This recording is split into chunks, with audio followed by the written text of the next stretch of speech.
Sorry for the delay. And two things we are going to do in this session. One is budget part, fine, plus economic survey, fine. We'll start with the budget part, okay?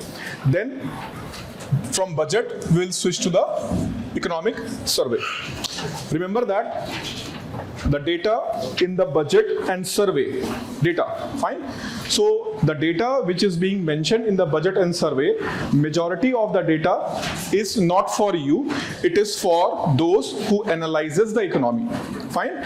From the analyst point of view, means in nutshell, the budget and survey is not being released for only UPSC aspirants, okay. So it is being released for data analysis, policy making and other aspects of the Indian economy as well as global economy. Means when government was presenting the budget on 1st of February, not only in India, it is being analyzed in the leading business newspapers as well as TV channels around the world, whether it is US, France, Britain, everywhere the budget of India is being discussed. Why? Because rising status of Indian economy. So the budget is going to impact common people, budget is going to impact the market, budget is going to impact the government. Fine. So it is going to create an impact on everyone. Now in India, being as a parliamentary democracy, we have a very peculiar way of presentation of budget, passing of the budget and implementation of budget, fine. And you can see that in the website of the government of India, they have a dedicated website for budget itself. Here you can find key to the budget document, budget highlights, annual financial statement, fine, and annual financial statement full. Means here you can go and track even a minor expenditure made by the government of India on anything, and what expected revenue or borrowing is being there. Each and everything is being mentioned in the fine detail. For example, if you go to the defense expenditure, you can exactly see that for capital, for research, for development, for pension, for salaries, how much money is being allocated by the government. Fine. And remember that what government presents on the day of budget, they are called as budget estimates. Fine. They are called as budget estimates. Estimate means they are a tentative expenditure for coming financial year. For example, in this case, 26-27. So they are estimates. Fine. They are estimates. That is why when you will open the document, fine, when you will open the detailed document, like for example here, if I will go to this budget at glance, fine. So if I'll open this document here,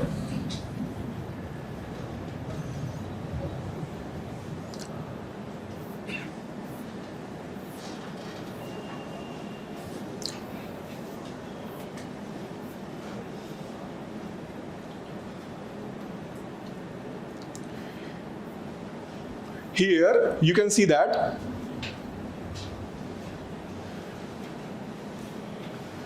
actual, fine, actual. So here actual is of which year? 24-25. The financial year which is already closed. So the financial year which is already closed, here we have a data and it is called as actuals, fine. Whereas if you'll see budget estimate for which financial year? 25-26. 25-26 is completed or going on? Going on. So usually what happens when government present the budget in February, and those expenditures and receipts starts from 1st April. Fine. So 1st April for the expenditures and receipt which is government is going to receive and spend. Expenditure will start from 1st April. Receipts will start from 1st April. So we have present an estimation on which date? 1st of February.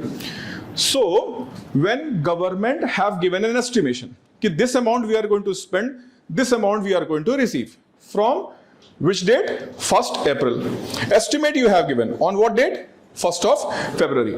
So by the time going to the November, fine, by the time going to the November, 3 possibilities are there. What you have estimated, you are on exact same expenditure and receipt. Suppose you have said that you are going to spend 10 lakh crores for capital expenditure. Okay. So in the budget, you said that 10 lakh crores I am going to spend on capital expenditure. By the time of November, you realized we have already spent 9 lakh crores. Which month? November. How many months are remaining? December, January, February and March. So 4 months are remaining and you are almost done with your capital expenditure. Fine. Means for next 4 months, you do not have a money to spend on capital expenditure. Fine. So government want to revise. Okay. How many sessions Parliament usually have? 3 sessions. Start with budget session, fine. Then monsoon and then winter session. Winter session comes approximately November, December. It's a winter session.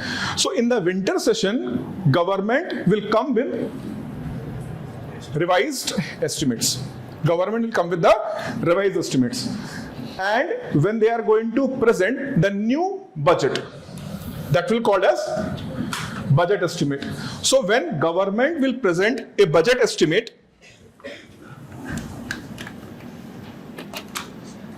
when government is going to present a budget estimate, fine. So budget estimate, along with the budget estimate, government is going to present this one for ongoing financial year and this one for completed financial year. So when government present a budget, they are presenting the data of 3 financial year. Okay, so data will be of 3 financial year. But the most mesmerizing part of the budget is budget speech. Fine, budget speech. So the budget speech given by the finance minister is related to only upcoming financial year's tentative expenditure, and that is called budget estimates. And that is why government used to say budget presentation. Fine. So they are going to present the budget, means upcoming years. So before the presentation of budget, there was a very strong speculation, and the speculation was with respect to the budget speech. Okay, so in the budget speech, usually it is divided into 2 parts.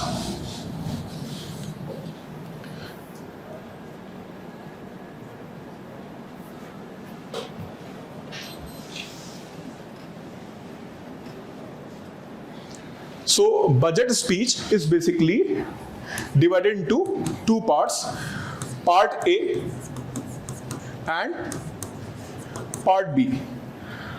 So usually what happens in the budget speech, in the part A, government informs where, how much we are going to spend, where and how much we are going to spend. So majority of the expenditure part is presented in part A, whereas the part B, it is going to be of receipts of government, means all the proposal of taxations. Fine.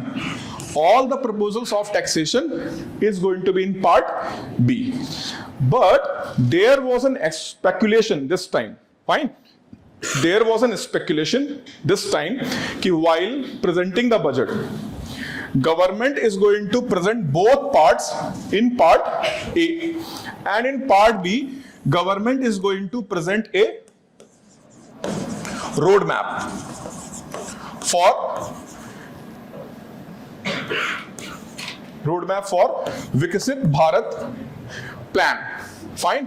Viksit Bharat by 2047 plan is going to be presented.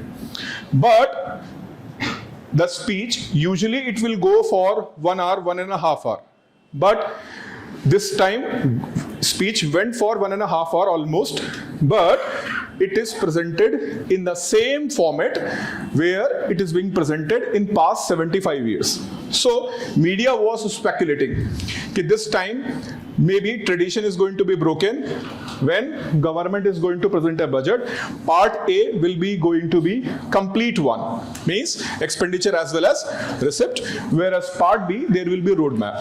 However, government went what? Stick to their normal presentation of budget as they do present every year. Fine. And it was 9th consecutive budget of Nirmala Sitharaman ji. Fine. 9th consecutive budget. So no finance minister in the history of India have ever presented this budget consecutively 9 times. Fine.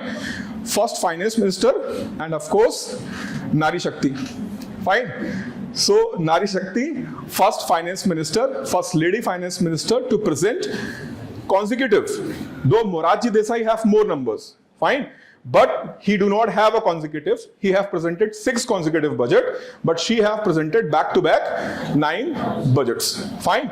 And this is the lady which is going to define the mood of February, fine. So the mood of February is going to be fixed by whom? Nirmala Sitharaman ji, rather than anyone else, fine. So each and every one is going to adjust. In this budget speech, government have clearly shown few things. Number 1, we will be remain on reforms express. So government have took the reforms express in last budget, fine. And from last budget, GST reforms, labor reforms, fine, income tax reforms, so multiple front reforms. Now government is looking any sector. What first thing is coming in the mind of the government? Reform. Bring the reforms according to the need for Vikasit Bharat. So why reforms? This is the answer. So if question is going to be formed in such a way, ki why government is in the reform mode? Because government feels that at the point where we are right now, in the middle income group, fine. So India at present in the middle income group of World Bank, which is translating somewhere around $3,000 per person. Roughly we are reaching towards the $3,000 per person. But to become a Vikasit Bharat, we need minimum how much? $13,000 as per present value. If a country to be a developed country status, they must have minimum per capita income of how much? $13,000. So you are at $3,000 and you have to grow to how much? $13,000. So for that goal, what existing policies you have? They have put you from $800. Fine, or you can say that $1,000. So the policy which we do have right now started in 1991. So the policies which we do have right now, they were initiated in which year? 1991 through LPG reforms. So through LPG reforms, you have came from $1,000 to $3,000 approximate. Fine. So reaching from $1,000 to $3,000 is a big task for a country like India who have a huge population. So huge population, the thing is, it is like an elephant. And as Indian economy also called as an elephant. Fine. So elephant might be lazy, look like lazy when elephants start moving. But once elephant gain the momentum, fine, then elephant is going to make more impact than any other animal on the earth. If elephant is not moving, he is not going to generate the impact. But the moment elephant start moving, fine, then anything which is going to become in the direction of elephant, it is going to have a severe impact on it. So this is how a huge population works. Fine. Unlike China, where the more and more focus on production and income generation. Why?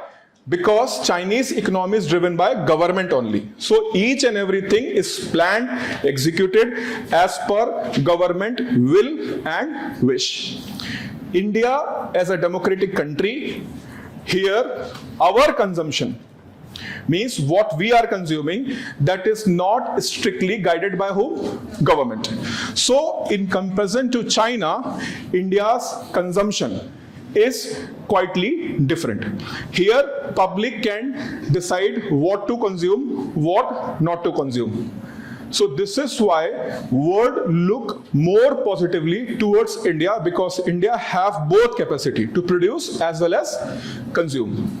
Though our economy is at $4 trillion, Chinese economy reaching at $19 trillion, but despite being $4 trillion economy, India have more appetite for consumption. Okay, so this is why government is looking forward ki yes, this is a realistic goal to reach by which year?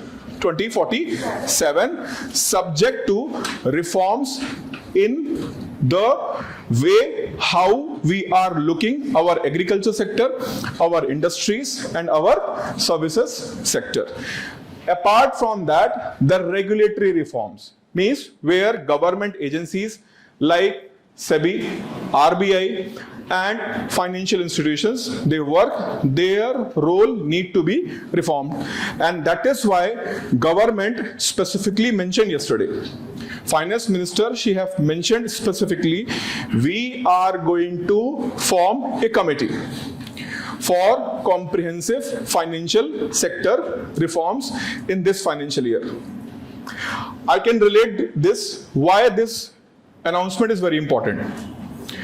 When Dr. Manmohan Singh have presented the budget in 1991, fine, that budget was also very iconic. Why? Because it was a budget where Indian economy is changing its structure and function. So in that budget speech, Finance Minister Dr. Manmohan Singh, he also mentioned that Government of India is going to form a committee for reforms in India's banking sector. And later on, L. Narasimhan committee was appointed. Fine. Private sector banks was reintroduced in India. Fine. And multiple things was done by the government of India. Fine.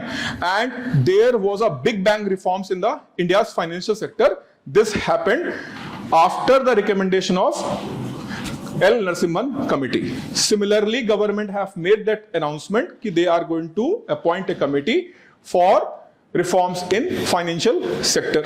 Fine. One more important aspect in this budget was critical minerals. Why they are critical minerals? Because they are critical for production. Fine.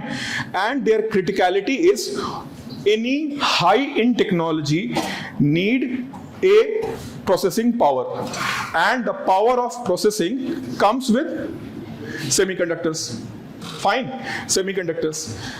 And for running of the semiconductors, you need high-end batteries also, which can consistently give a power to that semiconductor. So whether it is a battery or it is a magnet or it is a semiconductor, all these things need certain materials which are rare in the earth. And that is why they are called as rare earth minerals.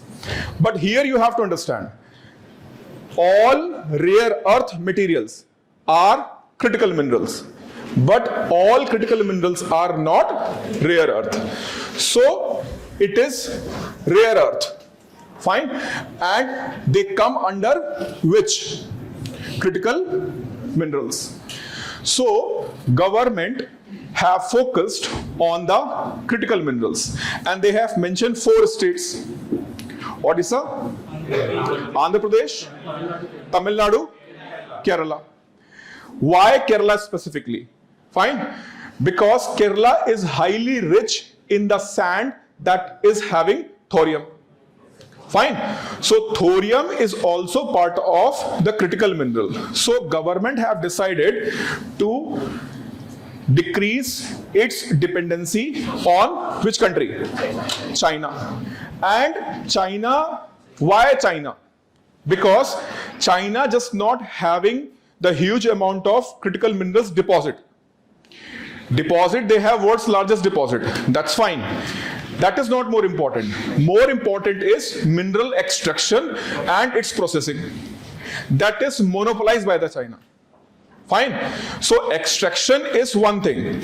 Then refining and processing of critical minerals is very important.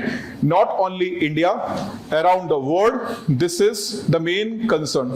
Why? Because China is using critical minerals as a leverage in their negotiations with any country, and that is why we have seen Pax Silica. Fine. So US have make alliance of Pax Silica, though India was initially not part, but now India is formally invited to join the Pax Silica. But global alliances are not permanent, they may be changed, so we must have to focus on our own capacity, and that is why government have focused on rare earth. Fine. And some other striking things we will discuss in this session. But one more thing, government have decided to establish one girls hostel in every district. Fine. So government tried to go for on social front, on economic front, though people are having lot of expectation from the budget, because last year tax benefit is being given. So people have a high hope that this year also government is going to provide a good amount of tax benefits. But what government have provided last year, that is going to be continued. Yes, but one thing happened, market was down. Fine. Market was down because of, it is not about security transaction tax only.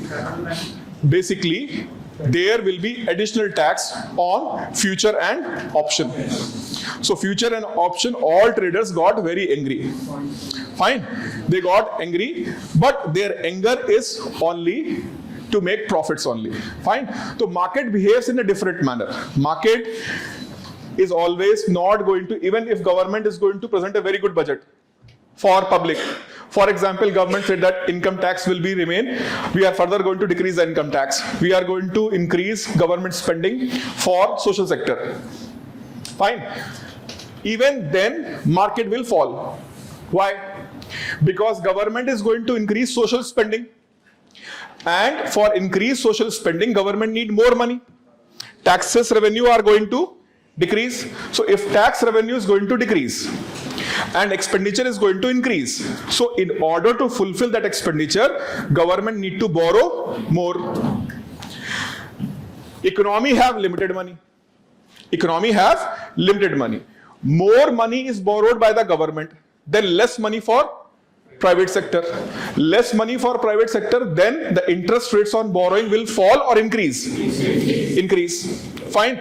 So profitability of private companies are going to rise or fall? Fall. So before it is going to fall, sell the shares. Fine.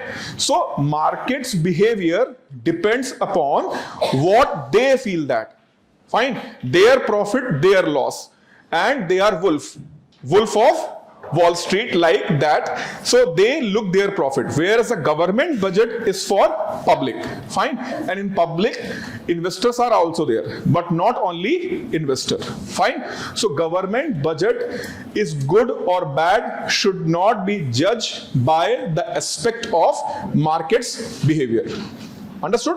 So never think in that manner ki if budget is good for public, then market will go for thumbs up, and if the public's budget is bad, then market will thumbs down. No. Market will thumbs up and thumbs down on the basis of their narrow stated interest.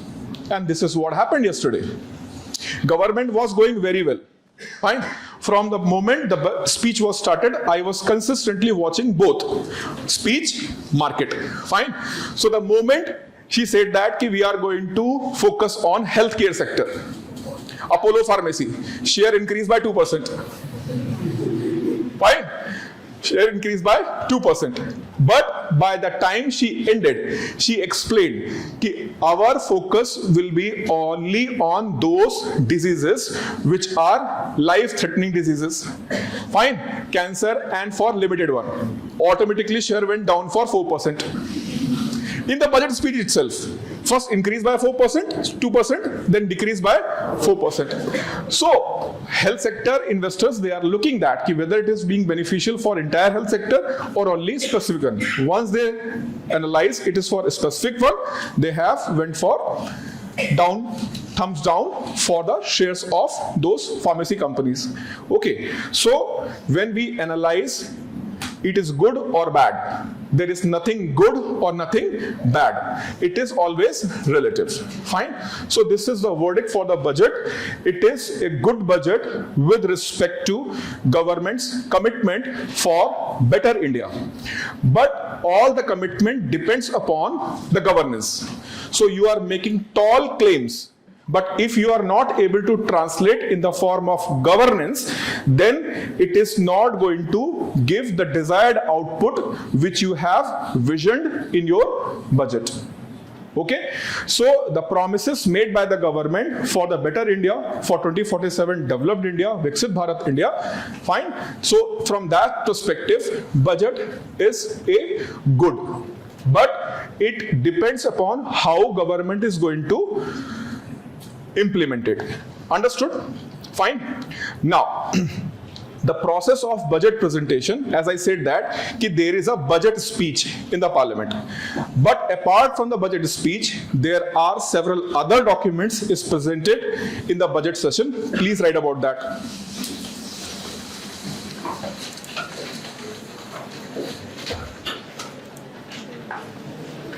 Right. While presenting the budget,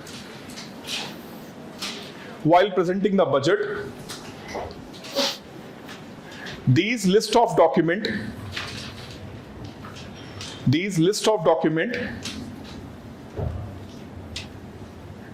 are presented. Number one, annual financial statement. Annual financial statement. In brackets, you can write, it is an estimates of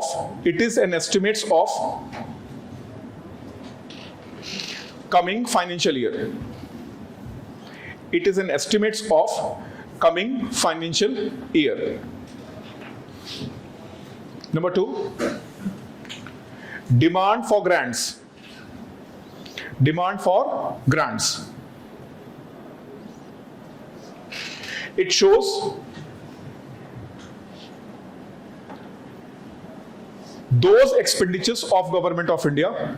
It shows those expenditures of Government of India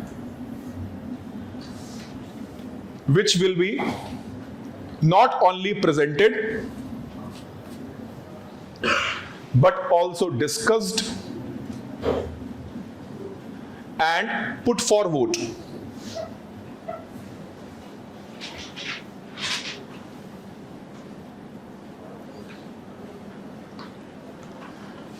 Write a note.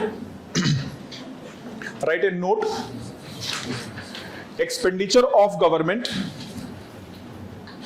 Expenditure of government can be classified into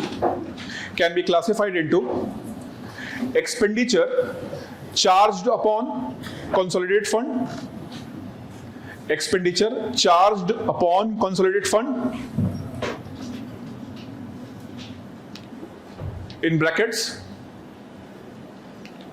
it is presented but not put for the vote. It is presented but not put for the vote. Bracket close. And expenditure from consolidated fund and expenditure from consolidated fund. Expenditure from consolidated fund. It forms demand for grants. It forms demand for grants. Means it will be presented, it will be voted both. Whereas expenditure charged upon will be presented but not voted. Here, expenditure charge upon comprising of salary of judges, election commission and all other constitutional authorities whose salary is being discussed as well as voted. It might influence their functioning. So for that purpose, it is only presented, not voted. Fine. So this is demand for grants. Third, finance bill. Third is finance bill.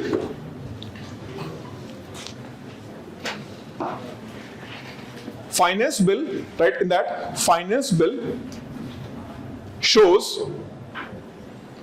receipts of government. Finance bill shows receipts of government,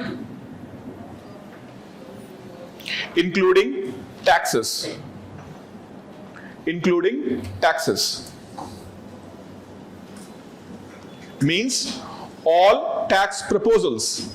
Means all tax proposals are presented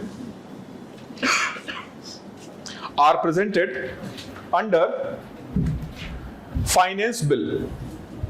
Are presented under finance bill. So for example, Income Tax Act 1961.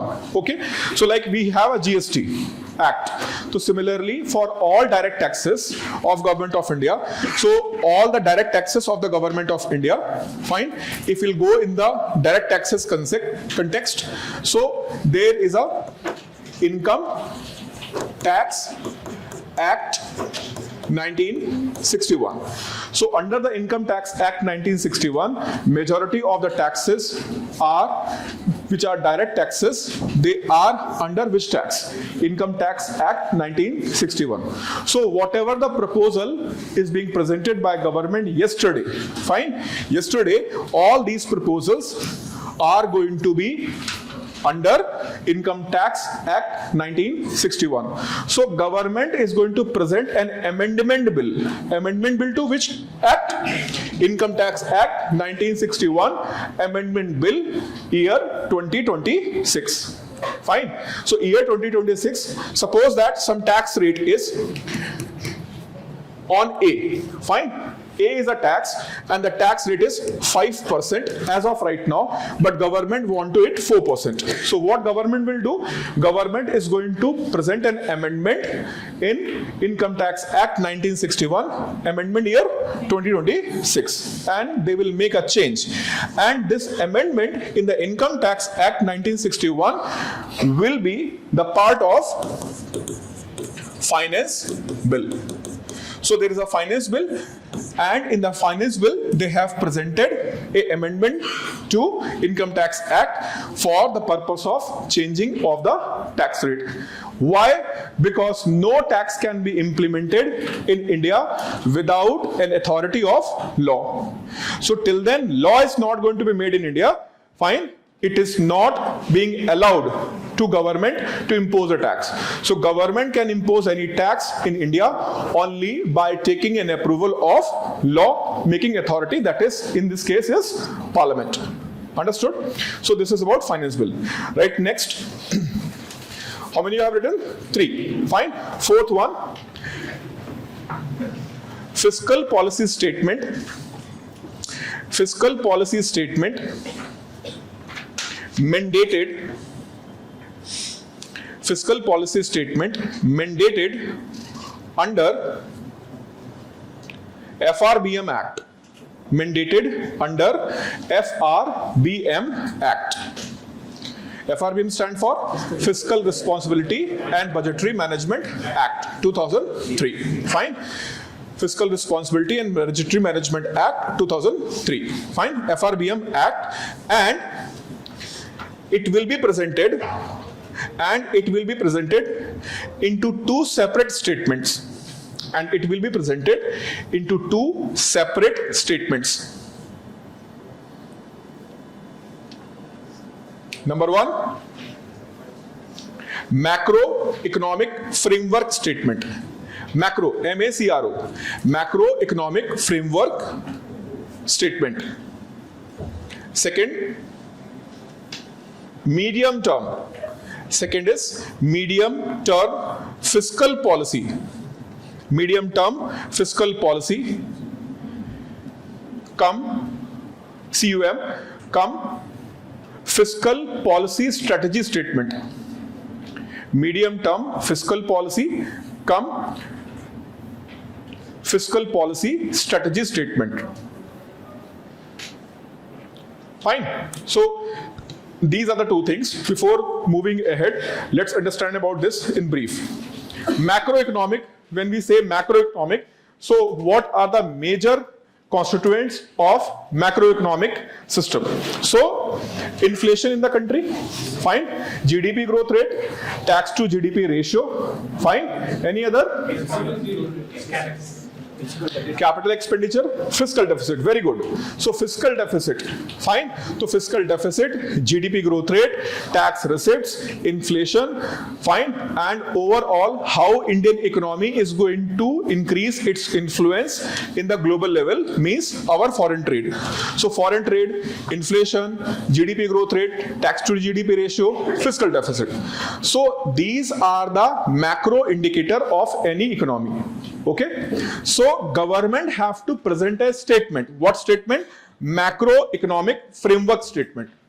So what is the framework? If you'll ask you what is framework, if in a very common term, if I'll ask you what is framework, so I have to define how I am going to execute my work which I have promised to execute.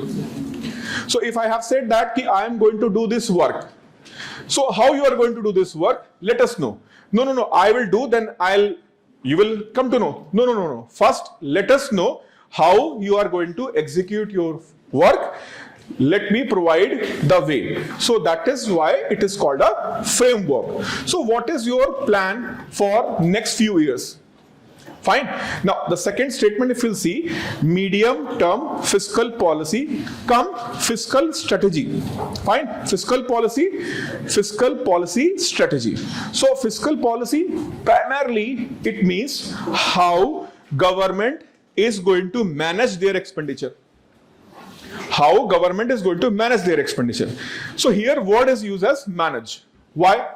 Because we have limited amount of source of government through which government get the income. Primarily it is a tax.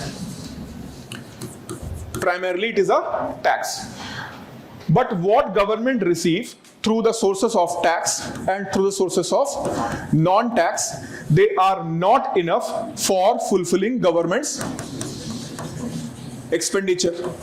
So government have to go for borrowings. Government have to go for borrowings. And if you will go for borrowings, then the liability to pay principal amount as well as interest amount. And more problematic is interest amount. Because what you are going to borrow, if you are going to use this money for capital formation, fine, if you are going to use this money for capital formation, which is called as CapEx, fine, capital expenditure, it's going to give you a new sources of income.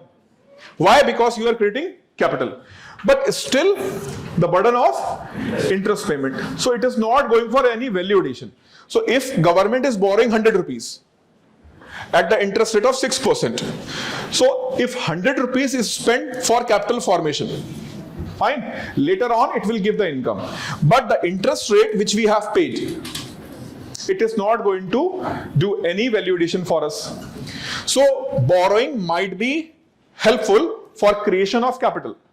Borrowing might be helpful for creation of capital. But borrowings have a string attached, that is interest payments. So you have to be careful because of this reason, one reason. And the other reason, there is always a volatility. There is always a volatility. What you are expecting to do this or do that, fine, and COVID came. Fine, you are planning for big reforms and you are planning for big inauguration of your factory. We have opened the world's largest factory and we are going to do this, fine. And because of COVID, your factory was not able to open for 1.5 years. You spent 40,000 crores. Fine, you have spent 40,000 crores. Okay, And 40,000 crore means you have borrowed 40,000 crore rupees for this infrastructure of your factory, and you have estimated I will start the production in the very year of 2020. Fine. And with that, I will able to repay the entire principal amount and interest amount in next 10 years, suppose. So in 2020, you are going to start your production. For that, you have spent 40,000 crores. And in next 10 years, you will pay the 40,000 crore principal amount and interest amount which you have planned. Okay. But because of the COVID, your factory got delayed by 18 months, 1.5 years. Now that 1.5 year delay is going to cause you somewhere around minimum to minimum 1,500 crores. तो आपका जो cost है, the cost is going to further escalated by 1,500 crores. So you do not know what is in the future. Okay. So either policy or pandemic or Donald Trump, fine, they can completely alter the course of your process. Fine. We are on very good direction of having a increased share of India's in the global trade. Fine. We are very confident that we are able to reach 4%. But Donald Trump have imposed an additional tariff. We started struggling even to retain that 2.8% where we are. Okay. So you are always in the uncertainty when you are planning for future. So that uncertainty factor can completely destroy your calculations. So that is why you have to be extra careful when you are going to borrow. All right. So you have to make sure that what expenditures you are planning, that expenditure should not be over rely on borrowings. So adjust your expenditures in such a way. All unnecessary expenditures should be avoided. Expenditures what you are going to make, they should be properly efficient, and taxable income, fine, should be increased, and borrowing should be limited. And when you are going to think all of this at the same time, it is called as fiscal policy. Fine. Now fiscal policy strategy. So how I am planning to focus on my expenditures for next 5 years. Fine. So if you'll see, whatever government have made an announcement, okay, all those announcements are basically looking for this year. Immediate. Ki what we are going to implement, it is going to provide a result by 2030, we will be there. We are going to this, and by 2030, we will be there. So government is looking for next 5 years. Fine. So government have to go for fiscal policy strategy statement, and this fiscal policy strategy statement is of midterm, and in economy midterm means 3 year to 5 year. So government have to present a statement in which they are going to mention that this is our estimates regarding our borrowings, our expenditure, our capital expenditure. This statement need to be presented by whom? Government, under which? FRBM Act. Understood? Right, next there. Fifth one, expenditure budget. Fifth one is expenditure budget. Expenditure budget. In this, government will provide details of all expenditures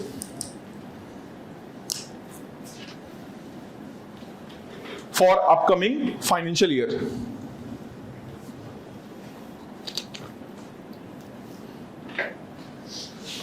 Sixth one, receipt budget.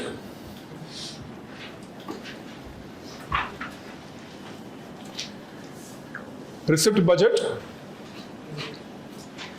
In this, government provides all fine details. In this, government will provide all fine details of sources and amount. Sources and amount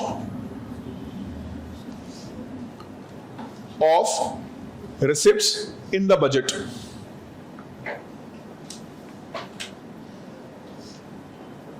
How many have you written? 6. Seventh, expenditure profile. Expenditure profile. Now see, expenditure budget and expenditure profile. So in the expenditure budget, we have to mention where, how much we are going to spend. Fine? Where, how much we are going to present.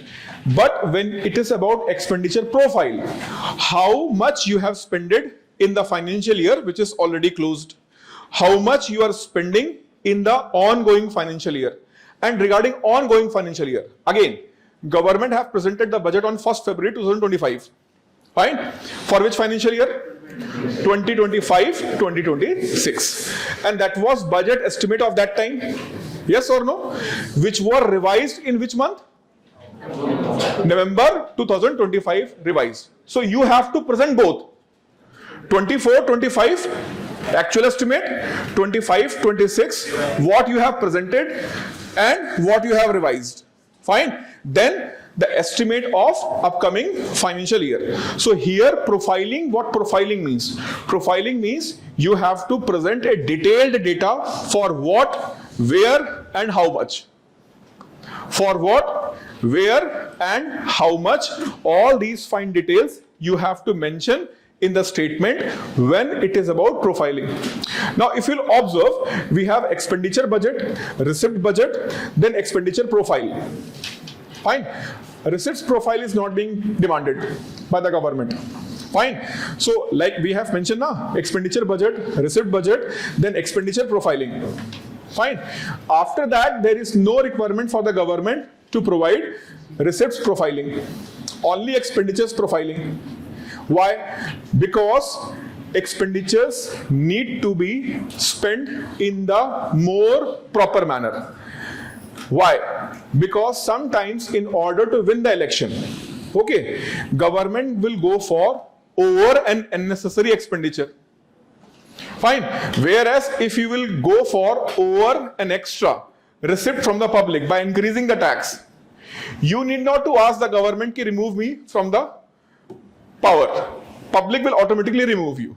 So the receipts profiling is not as required as expenditure profiling. This is why it is being demanded. Okay? Right, one more. Number?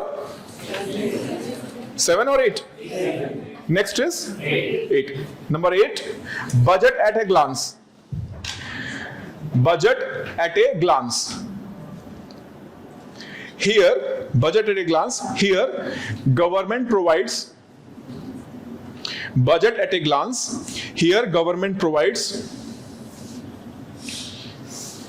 glimpse of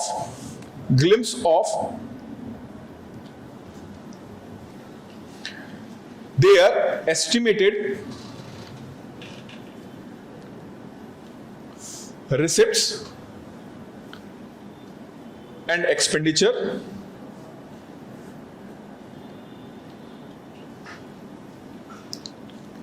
with highlights only.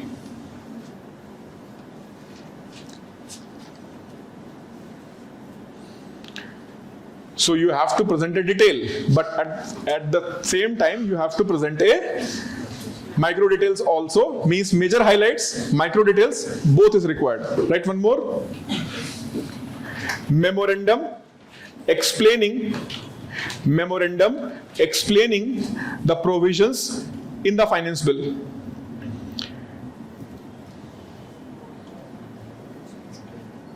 Memorandum explaining the provisions in the finance bill.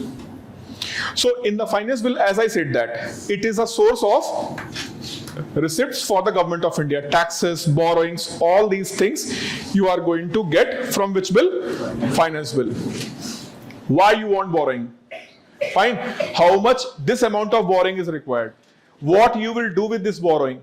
All these things need to be explained in this part. So government have to present a memorandum. What is memorandum? MOU to suna hoga na? Memorandum of understanding. So what is understanding? What is memorandum?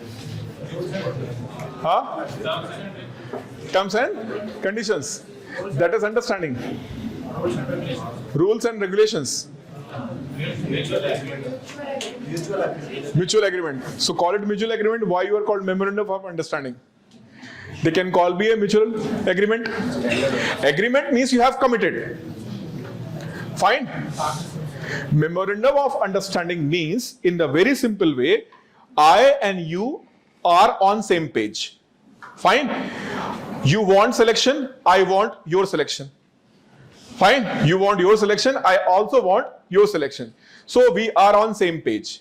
Now let's see how you can get selected and how I can contribute myself in your selection process. Fine.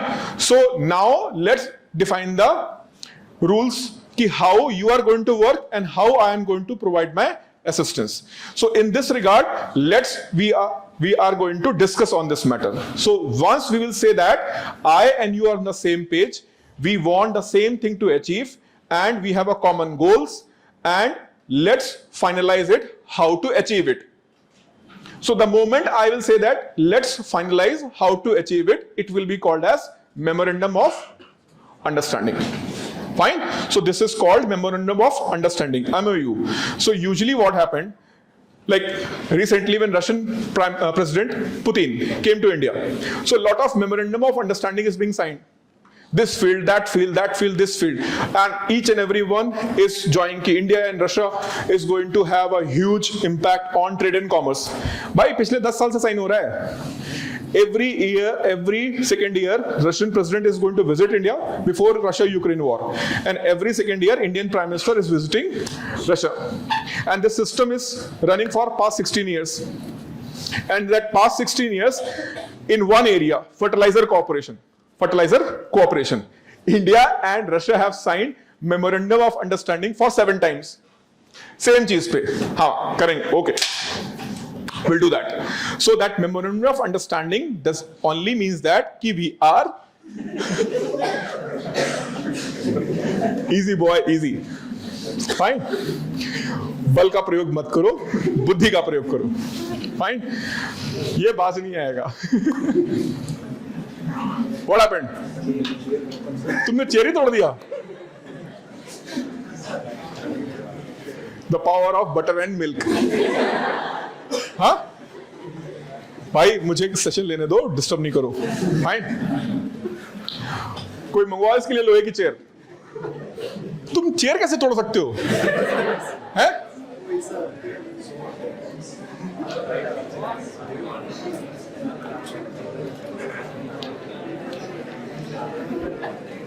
छोटा Bhim. Okay, fine. Let's come back to the point. So, memorandum of understanding is a term which shows that we are agreed for same thing. Fine. So, government have to explain why this tax is going to be remain same, why this tax is going to be changed, and by changing this tax, what government want to achieve. Okay. So, this right next, this is important one. Output, outcome, monitoring framework. Output, outcome, monitoring framework.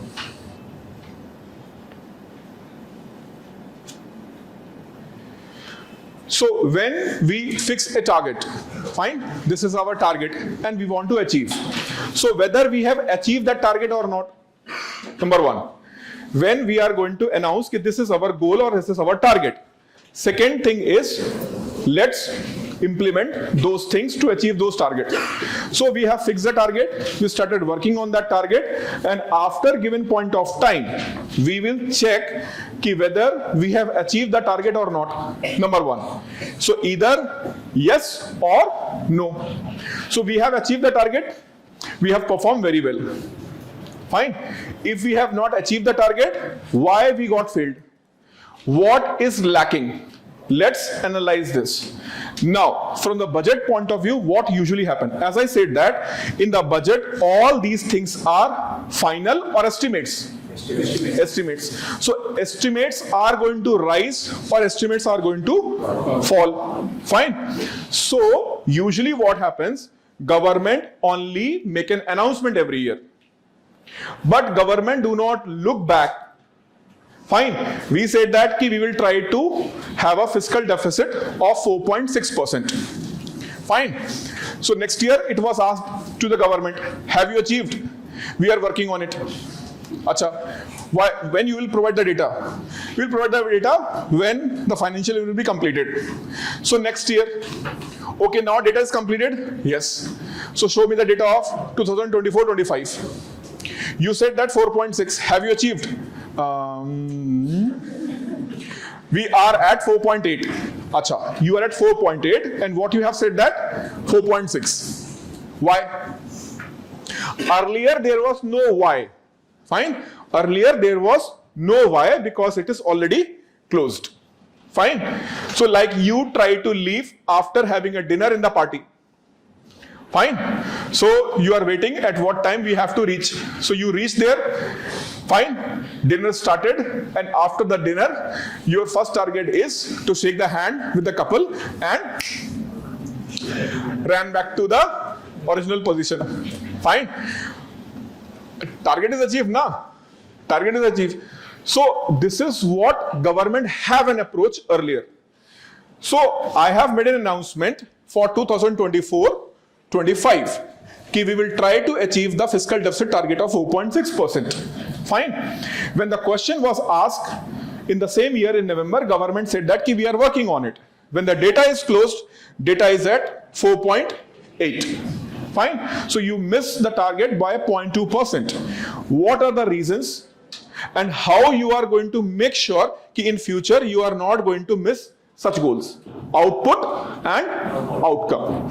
So this is a very important aspect which is added by Fiscal Responsibility and Budgetary Management Act 2013. You should ensure that there should be a presentation of output and outcome statement by the government for the financial year which is already closed and the financial year which is going on.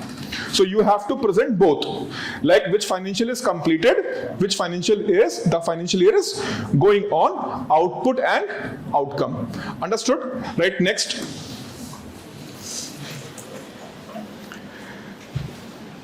Key features of budget 26-27. Key features of budget 26-27. Next, number 12. Implementation of budget announcements. Implementation of budget announcements of 25-26. Okay. Now write a note. Write a note. The above mentioned document. In the above mentioned document, entry number 1, 2 and 3. In the above mentioned document, entry number 1, 2 and 3 are mandated under Article 112 Annual Financial Statement, 112 Annual Financial Statement, comma 113 Demand for grants. Demand for grants. And Finance Bill under 110A. Fine. So first three entry is there mandated by Constitution. So under, focus here, under constitutional obligation, you have to present entry number 1, entry number 2 and entry number 3. It is your constitutional obligation. अब देखो question कैसे होगा prelims में. Consider the following statement about the document presented during the budget presentation process. Fine. अब वो 4 statement देगा आपको. Fine. So in that 4 statement, suppose that they have mentioned annual financial statement, demand for grants, finance bill and expenditure profile. ठीक है? Expenditure profile. 4th statement, expenditure profile. Now they are asking, out of these 4, how many of them are presented under statutory obligation of the government. Statutory obligation. Ab dekho statutory obligation. They are asking for what? Statutory obligation. So constitutional obligation can be called as statutory obligation. Constitutional obligations can be called as statutory obligations. ठीक से बोलो, yes or no? All those constitutional obligations are statutory obligation? Yes or no? And all the statutory obligations are constitutional obligation? No. So all those obligations which are constitutional obligations, अरे भाई, constitutional obligations become a constitutional obligation only when it is going to be mandated by a parliamentary law. CAG is there. So CAG, how CAG works? Because Parliament have passed a law for the functioning, establishment and other work area of CAG. So any constitutional body, any constitutional part can be implemented only when the enabling law is going to be passed by whom? Parliament. Just by mentioning right to education, is it possible that you are going to automatically get the right to education? Answer is no. Who have to pass a bill in this regard? Parliament. So all the constitutional obligations are statutory obligations, but all the statutory obligations are not constitutional obligation. तो अभी वो पूछ रहा है, in this question they are asking कि all these four are constitutional, means statutory obligation. So we know that annual financial statement, second demand for grants, and third finance bill. All three are mentioned at where?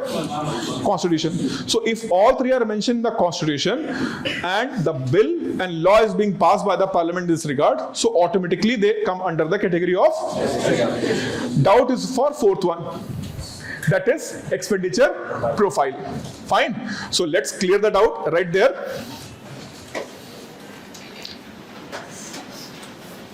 What you have wrote under the obligation of Constitution. This is what you have wrote, na? Last line.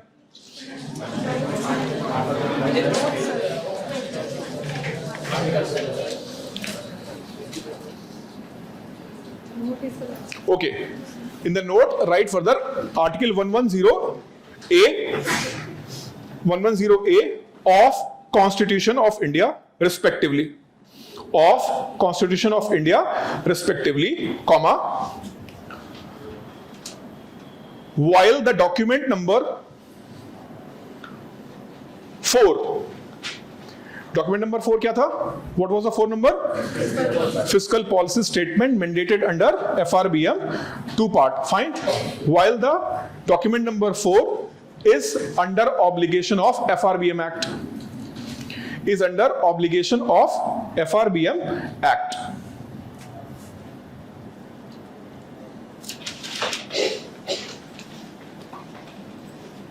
And from entry number 5 to 12, from entry number 5 to 12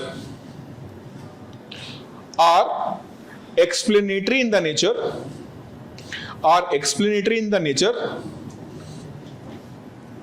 supporting the mandate, in the budget,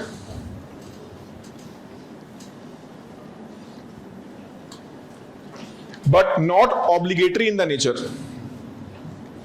But not obligatory in the nature means government, if want to refuse to present, government can refuse. Fine. So as per the question, what they have asked, 4 things they have asked. So the 4th entry, the expenditure profile, is not mandated either under constitutional obligation or under statutory obligation. So only 1st, 2nd and 3rd are the right option. 4th one is incorrect. Understood? Clear? So this is how the budget is being presented with all these 12 documents. In the past, government have presented only 8 documents. But out of that 8 documents, first 4 are mandatory. First 3 are under Constitution. 4th one is under Under FRBM Act passed in 2003. Understood? So here the budget is being presented in the parliament. And if you have watched that speech, fine. So finance bill is also introduced. Fine. So if you have watched that speech, once she have finished the reading of annual financial statement yesterday, fine. When she was reading annual financial statement yesterday, so she have completed part A and part B. Fine. Then immediately, Speaker of the Lok Sabha, he asked entry number 2, entry number 3. Fine. So entry number 2, that is demand for grants. Entry number 3, finance bill. So if you have watched that speech, fine. The moment he said that entry number 2, so she repeated entry number 2, demand for grants. Only this word. When the minister is going to speak about the title of the bill, it is being considered as a presented. Fine. It is being considered as a presented. Entry number 3. So she read the entry number 3. Finance bill. Means finance bill is also presented. Fine. And it was first time in the history the bill means budget is presented on Sunday. Fine. Otherwise, budget is never presented on Sunday because government do not want to go for delay of even a single day. Fine. Because if you will go in the past, budget was presented on last working day of February. If you will present the last working day of February, then the entire budget is going to be passed only in the month of June or July. Reason? Budget have two parts, expenditure part and receipts part. So expenditure part is going to be passed, then the receipts part. So usually what happened, they are bill. Fine, they are in the form of bill. So all the members of parliament, they need a time to read that bill. Fine. So in the past practice was on 28th of February, bill will be presented and then that bill will go for scrutiny by parliamentary subcommittees. So parliamentary subcommittees take 22 days to go for scrutiny. And after the scrutiny, they will prepare their questions for government. And then government start first with demand for grants. Entry by entry, government is going to present, discussion will happen and it is going to be passed. And it takes time. Fine. So you have presented, suppose on 28th of Feb, okay, 28th of Feb you have presented and on 22nd of March you have started the discussion. On what?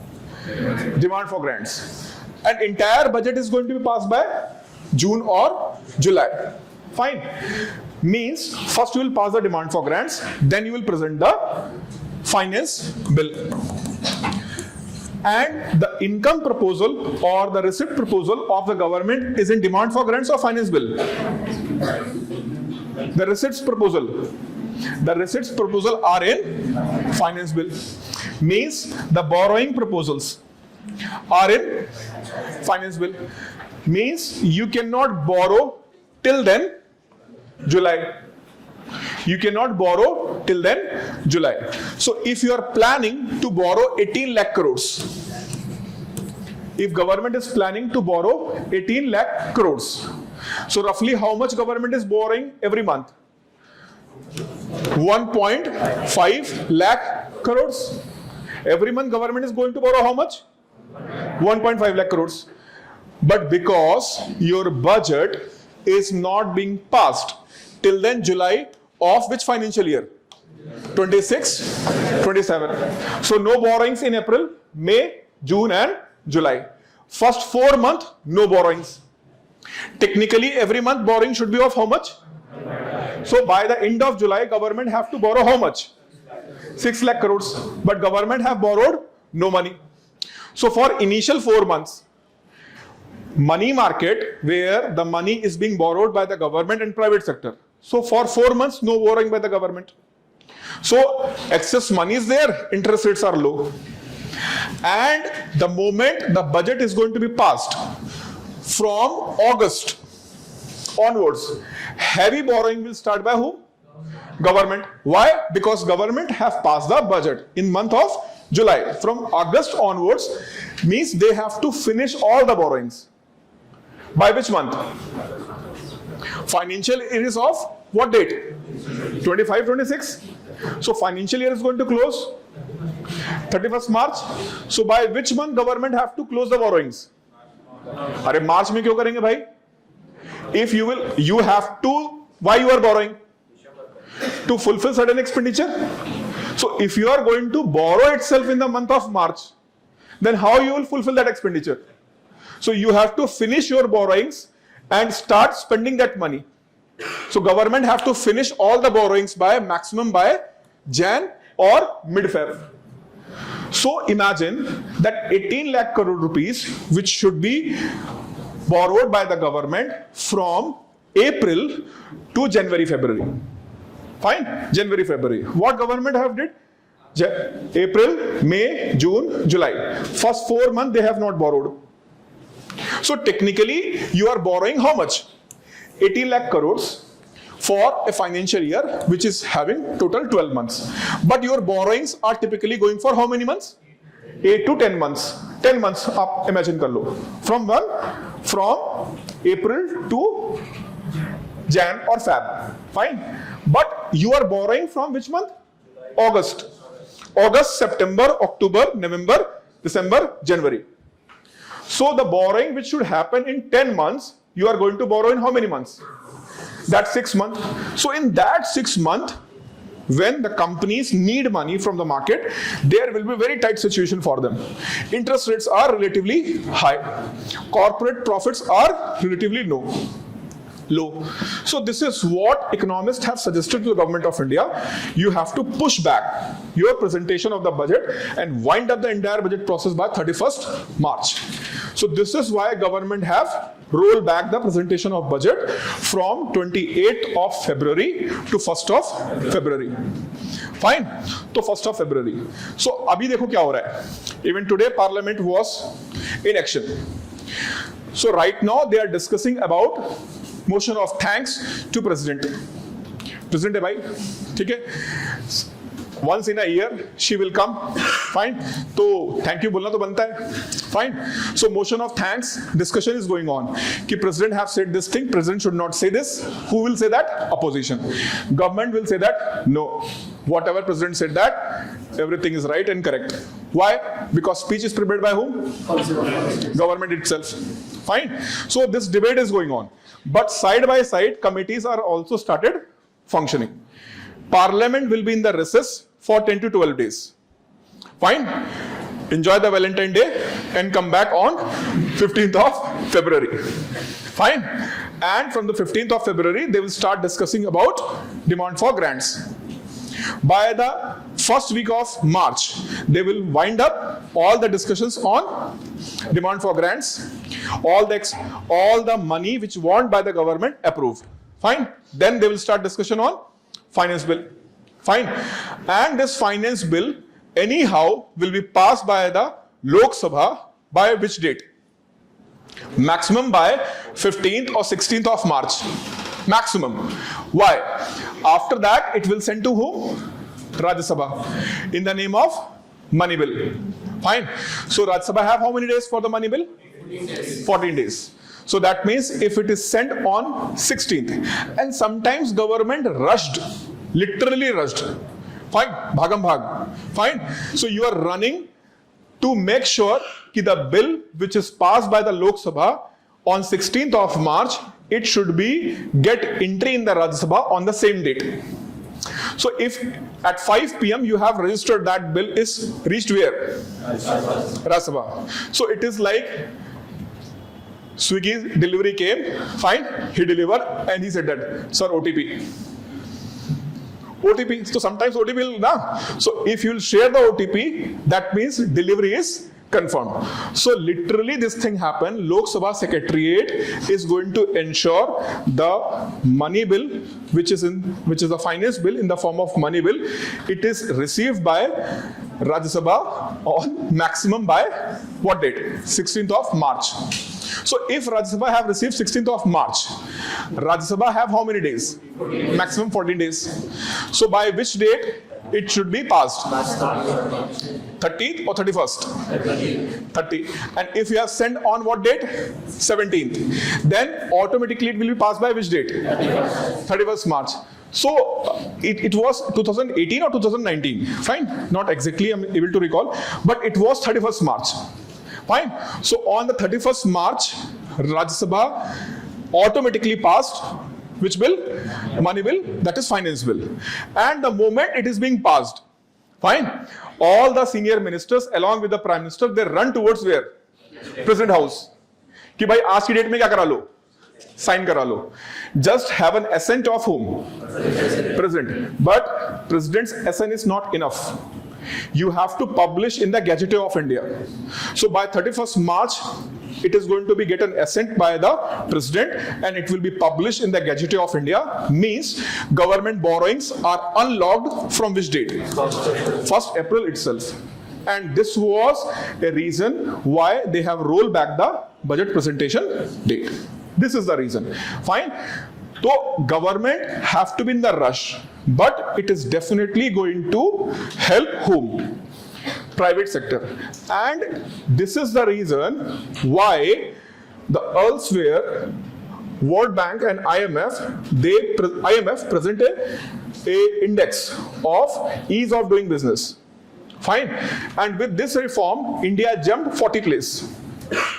So India was in triple digit in the rank of ease of doing business. But with this reform, India have jumped almost 40 places. India's rank is improved. Fine. So sometimes it is not the expenditure. How you are governing your country, how you are making the policy reforms, that is also matters a lot. So even you do not have a perfect policy, but if the execution is good, then success is all yours. So might be what content you have, might be what strategy you have. You may be dissatisfied your content, may be dissatisfied with your strategy. But still that strategy can produce a good result for you. If even that imperfect strategy, imperfect plan, you are going to execute in the proper manner which you have made. Okay? So do not rush for the golden plan.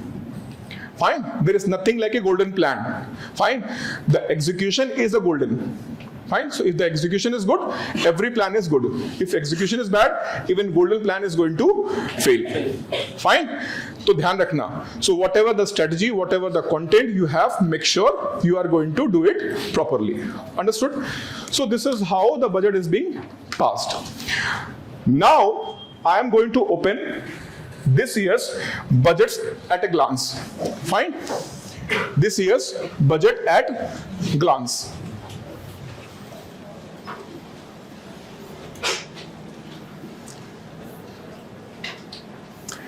So I have already highlighted some of the important data. Fine. And these data are vital. So this mode should be off. This mode should be on. Fine. So from this mode to action mode. Fine. Hibernation mode is over. Action mode should be on. Now it is presented at 6th entry. Fine. But for exam point of view, this is the most important entry, 5th and 6th. So total estimated expenditure, how much? How much? 53 lakh 47,315. Fine. Crores आप रखो चाहे ना रखो. Fine. Last 6 digit of the mobile number of a person of whom you are desperately want to get his or her number. So this is the last 6 digit of that person's 8 digit or 7 digit? 7 digit. So this is the number of the most important person of your life as per your consideration. So this number should be remembered. But if you are able to remember this number only, how much? 53 lakh crores, that is enough. Fine. So if you are able to recall this number, 53 lakh crores. Fine. So this is an estimated expenditure of government for which financial year? 26-27. Out of which 12 lakh crores is a capital expenditure. So what will be the revenue expenditure? 17. Are revenue expenditure 17 kahan? Capital expenditure is 12. So 53 minus 12? 41 lakh crores is tentatively how much? Revenue expenditure. Fine. So you should not be going to be stunned when they are going to ask the question in the statement. Consider the following statement about government expenditure. Fine. This year, upcoming financial year, this financial year 26-27, government's revenue expenditure is going to be how much? 41 lakh crores. Now public is going to discuss how UPSC is going to ask such a difficult data in their exam. Are by 53 lakh crore everywhere they are discussing, and 12 lakh crores capital expenditure. All the newspaper today in their front page they have mentioned these two data: capital expenditure and total expenditure. Especially which expenditure? Capital expenditure. Fine. So if I'll ask you, roughly it is translated into how much percentage of total expenditure? CSET का exam देना है आप लोगों को 20%. पक्का? Approximate 20%. Fine. So it is approximate 20% of total expenditure. So a country like India, which is still having its 20% population under poverty.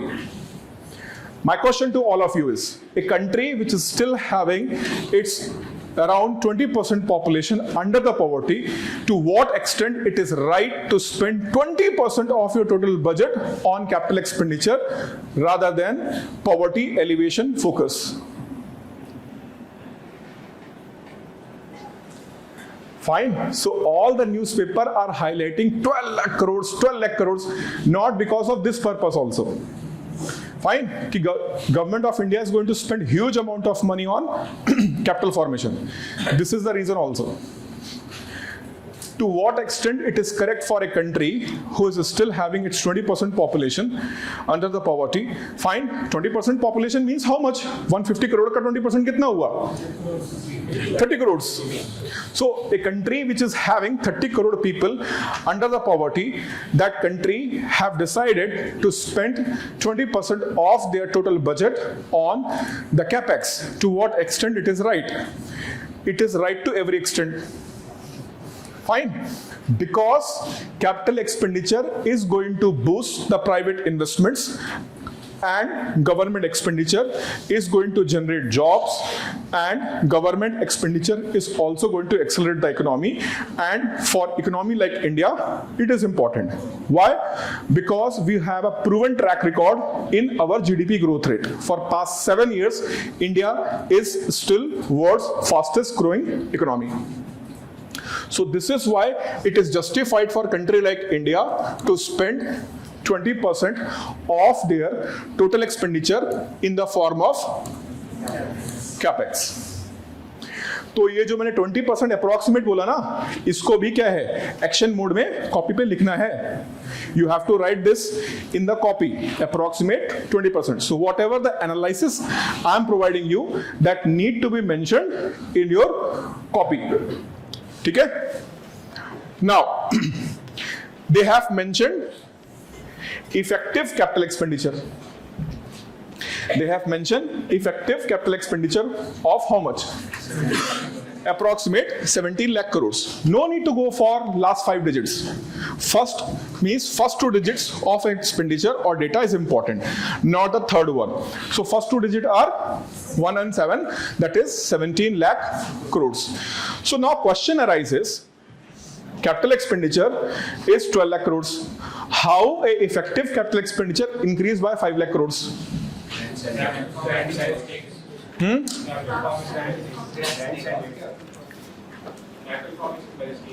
Capital formation by states.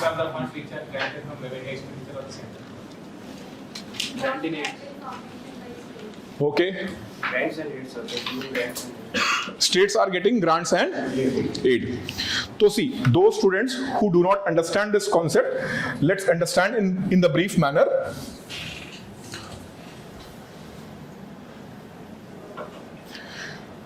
So expenditure of government is in two forms: revenue expenditure and capital expenditure. Okay, revenue expenditure means all those expenditures which are necessary in the nature, mandatory in the nature, and they do not generate income for the government. They are called as revenue expenditure. So under this, grants in aid by GOI to states and UTs. So Government of India provide grant in aid to whom? States and UTs. Fine. Now this grant in aid of two types. One is grant in aid recommended by whom? Finance Commission, and other is the discretionary grant by the Government of India. Fine. And apart from that, government also provide the money to implement centrally sponsored schemes. Fine. So Government of India is going to give money to whom? States. Under obligation of Finance Commission and their discretionary grants. Now, when the money is going to be given by government, so whenever the money will come to the Government of India, government is going to show in the receipts. And when money will outflow from the government, government is going to show in the expenditure. So when government announce grants, money is going to flow inside in the Government of India's pocket or flow outside? Outside. So it will be called as expenditure. Fine. And when government give this money to states, government assumes that the money which we are giving to the states, that money is going to be used by the states for what purpose? For social welfare purpose. For social welfare purpose. Okay, so this is why they have identified in the revenue expenditure. Why? Those expenditures which do not generate the income, they will be defined in revenue expenditure. Fine. But it is being observed. Fine. It is being observed what money is being given by the Government of India to whom? States. Fine. So in this year's budget, total grant to the states is also reaching around 17 lakh crores. Listen carefully. In this year's budget, government is going to give somewhere around 17 lakh crores to whom? States. And government believes that out of this 17 lakh crores, approximate 5 lakh crores is going to be spent by the state government for capital formation. So idea is government is considering as a revenue expenditure. How much? 70 lakh crores. But out of that 70 lakh crores, approximate how much? 5 lakh crores is going to be spent by states for what purpose? Capital formation purpose. That is why here government have mentioned 17 lakh crores. Government have mentioned 17 lakh crores as a effective capital expenditure. Why? This is directly by the Government of India, plus what money we are going to give to whom? States. Approximate 17 lakh crores government is going to give. And out of that, somewhere around 5 lakh crores, states are going to spend on capital formation. That is why 12 plus 5, approximate how much? Understood? Okay? Now,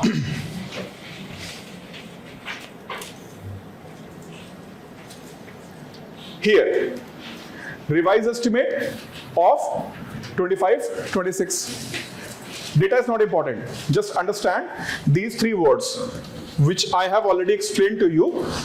Revised estimate of which year? 25-26. Fine. Actual estimate of which year? 24-25. Then actual estimates of 24-25. So in a budget, you are going to present actual estimates, revised estimates, Fine. Then budget estimates. Budget estimate of which year? 26, 27. Revised estimate of which year? Ongoing. Ongoing. Already completed. 24, 25.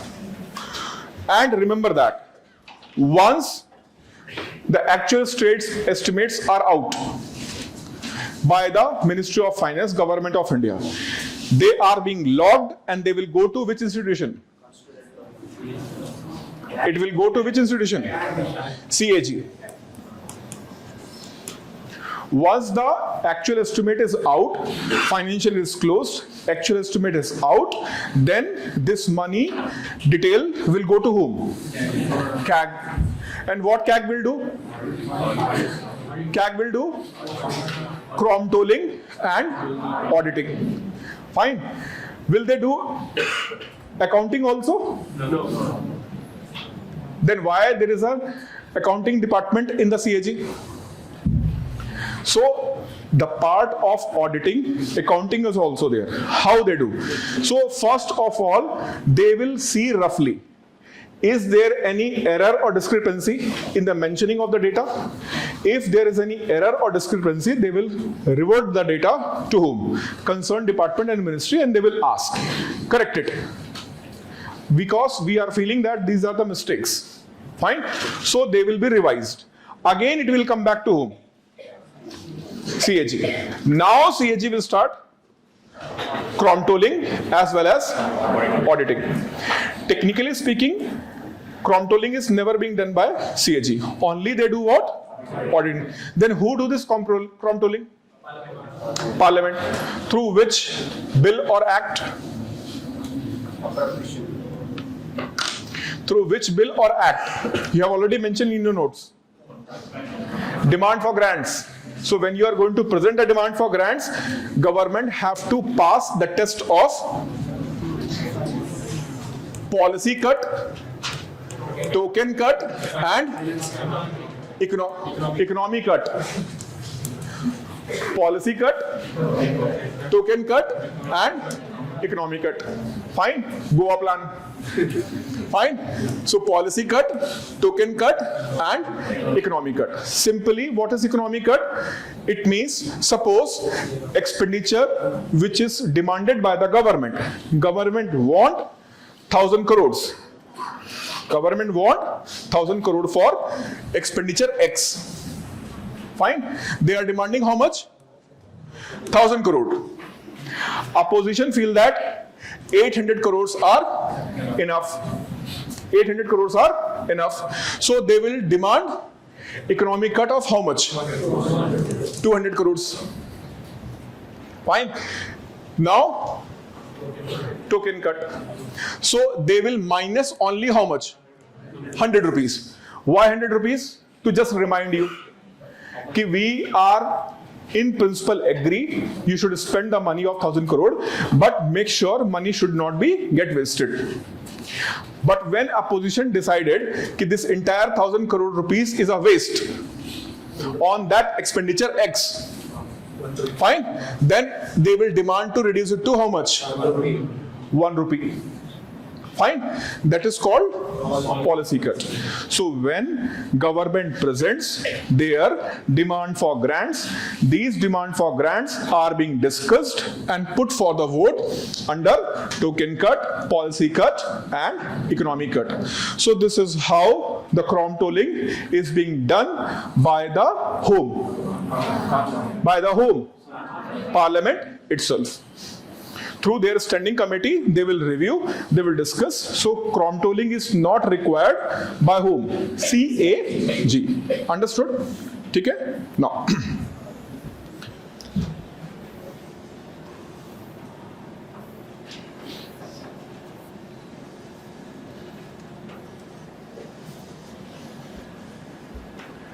See, again, 4 year are mentioned, fine, but in that actuals, then budget estimate of which year?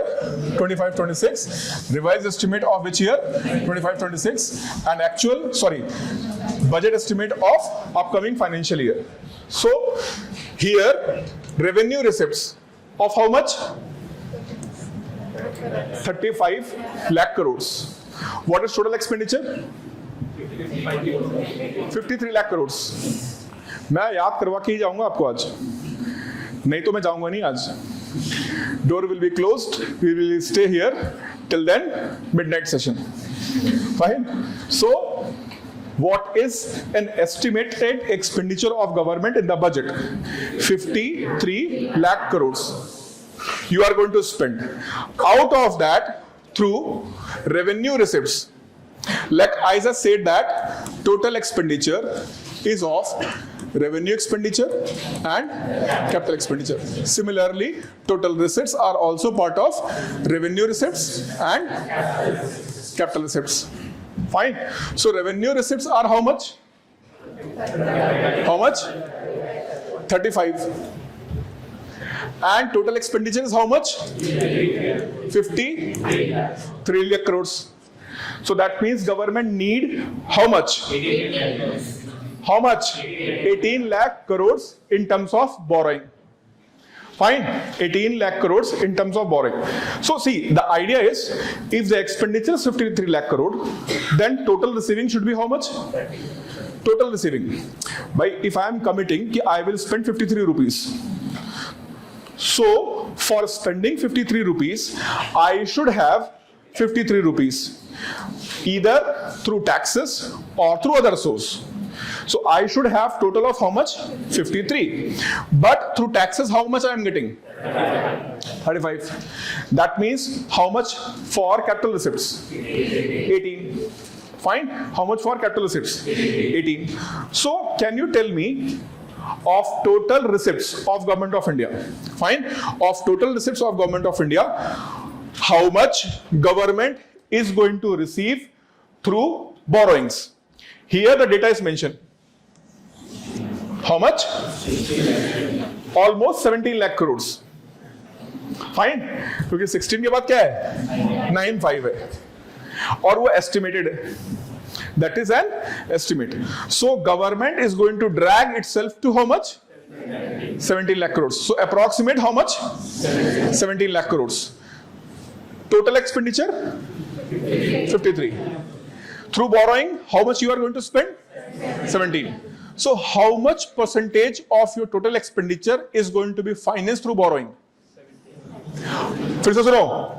Pay attention here. How much total expenditure you are going to finance through borrowings? So how much total expenditure? 53 lakh crores. How much you are going to borrow? 70 lakh crores. So percentage? Approximate बता दो यार.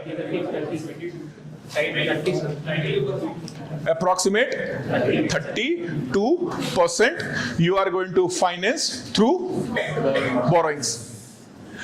यहां पर क्या होता है? This is how you are going to provide a eureka feeling to a person who is evaluating your copy. So you have mentioned in this way. You have not mentioned 70 lakh crores. You have mentioned that government of India have to focus on the fiscal prudence, because in Indian budget, for example, in the present budget, government is going to finance approximate 32% of its expenditure through borrowings, which is not a good thing for a growing economy. अब जब ये आप line लिखोगे ना, when you are going to write this line, तो the person who is evaluating your copy, fine, definitely that is going to strike in his mind. How he came to this precise number? Fine. Definitely they will do the maths. And after doing the maths, they'll smile by looking the data. Because you have presented a very peculiar data which is usually not is in any magazine or in any Ramesh, Ganesh, Mahesh, Dinesh, Suresh kind of book. Fine. बहुत सारी books है ना? So on that book you have not found, but you have analyzed. So this is why sometimes it is very important for you to analyze. So when we do the analysis of the budget and economic survey, this is the purpose. Fine.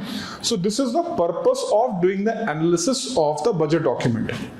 Chat GPT पे डाल के उसका shortcut बना के group पे डाल दिया, that is not an analysis. Fine. And do not go for such nonsense kind of the analysis on the YouTube, where their people are trying to find it out whether it is good or bad. We are aspiring to become a bureaucrat, and bureaucrats are not supposed to say this is good or this is bad. Iron law of oligarchy. Fine. So bureaucrats always work behind the curtain.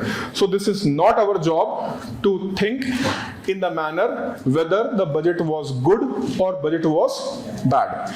We have to go for an objective analysis of the budget. Fine.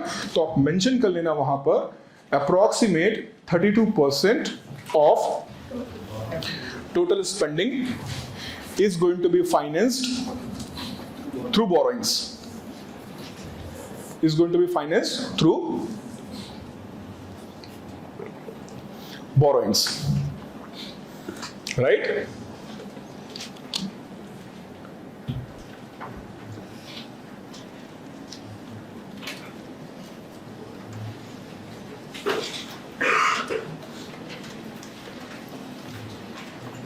So see here how precisely they have mentioned.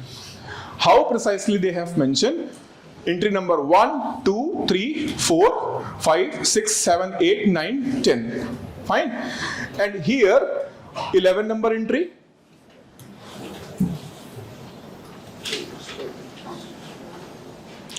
So can you see that? Like total entries are 18. So everything they have mentioned. Fine. Clearly. So just we have discussed about effective capital expenditure, which is how much? How much? 17 lakh crores. Effective capital expenditure. Now here you can see that I have highlighted entry number 12 with a different color. कौन सा color है? Pink. कौन सा pink? Which pink? Baby pink? Adult pink? Which pink? Kitna time? Which pink? Rose pink. Rose pink. Fine?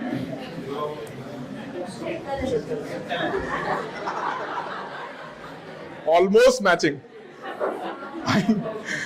Now let's focus. Fine?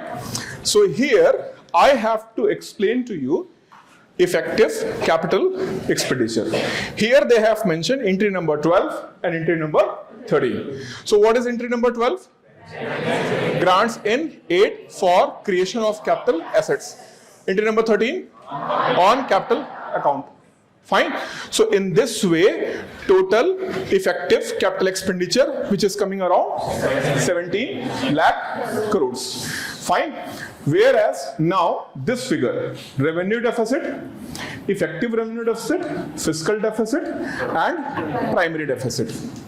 Though I have already explained for those students which already have did the budget class, but for all the students, just have a quick look on what is it. Fine.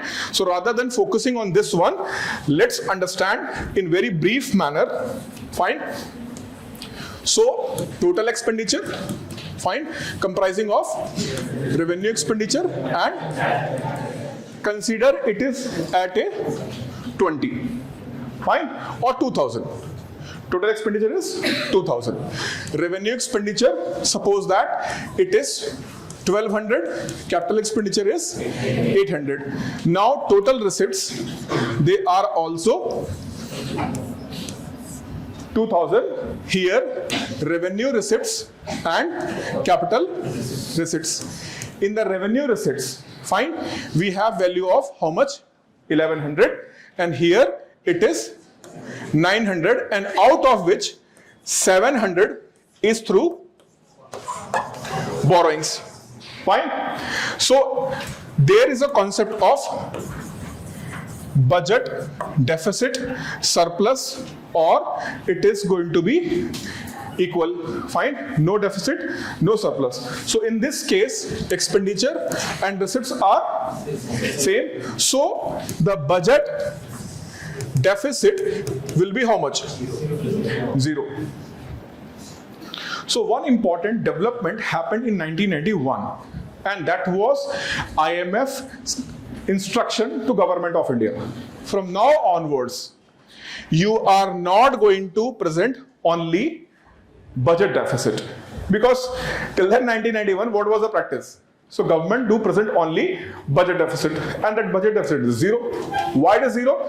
Because government feels that I have to spend how much? 2000, and we are having how much only?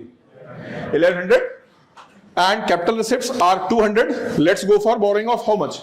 700. If expenditure is going to increase to 2200, if expenditure is going to increase how much? 2200. Let's increase what? Borrowings 900. Fine. Budget deficit is 0. But the problem with the borrowing is interest payments.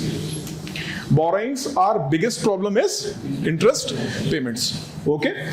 So IMF have insisted, and they said that this is one of the condition for the Government of India to get financing from whom? IMF. And now you have to explicitly explain how much money you are going to borrow. Borrowing should be explicitly mentioned, and it should be mentioned in the form of fiscal deficit. So simple, fiscal deficit is equal to total expenditure minus total receipts and minus borrowings. So in the other way, it is going to be budget deficit plus borrowing. Budget deficit plus borrowing. So when we see the fiscal deficit, okay, when we see the fiscal deficit, it actually shows how much the burden of interest payments we are going to create on our head. How much the pressure of interest payments we are going to create on our head. Understood? This is called fiscal deficit in the simplest way. Now, as I said that if you borrow, you have to pay the principal amount, you have to pay the interest amount. Okay? So if government is borrowing this year, how much? 700. So what do you think? It is the first time government is going to borrow, or they are borrowing in the past also? Past also.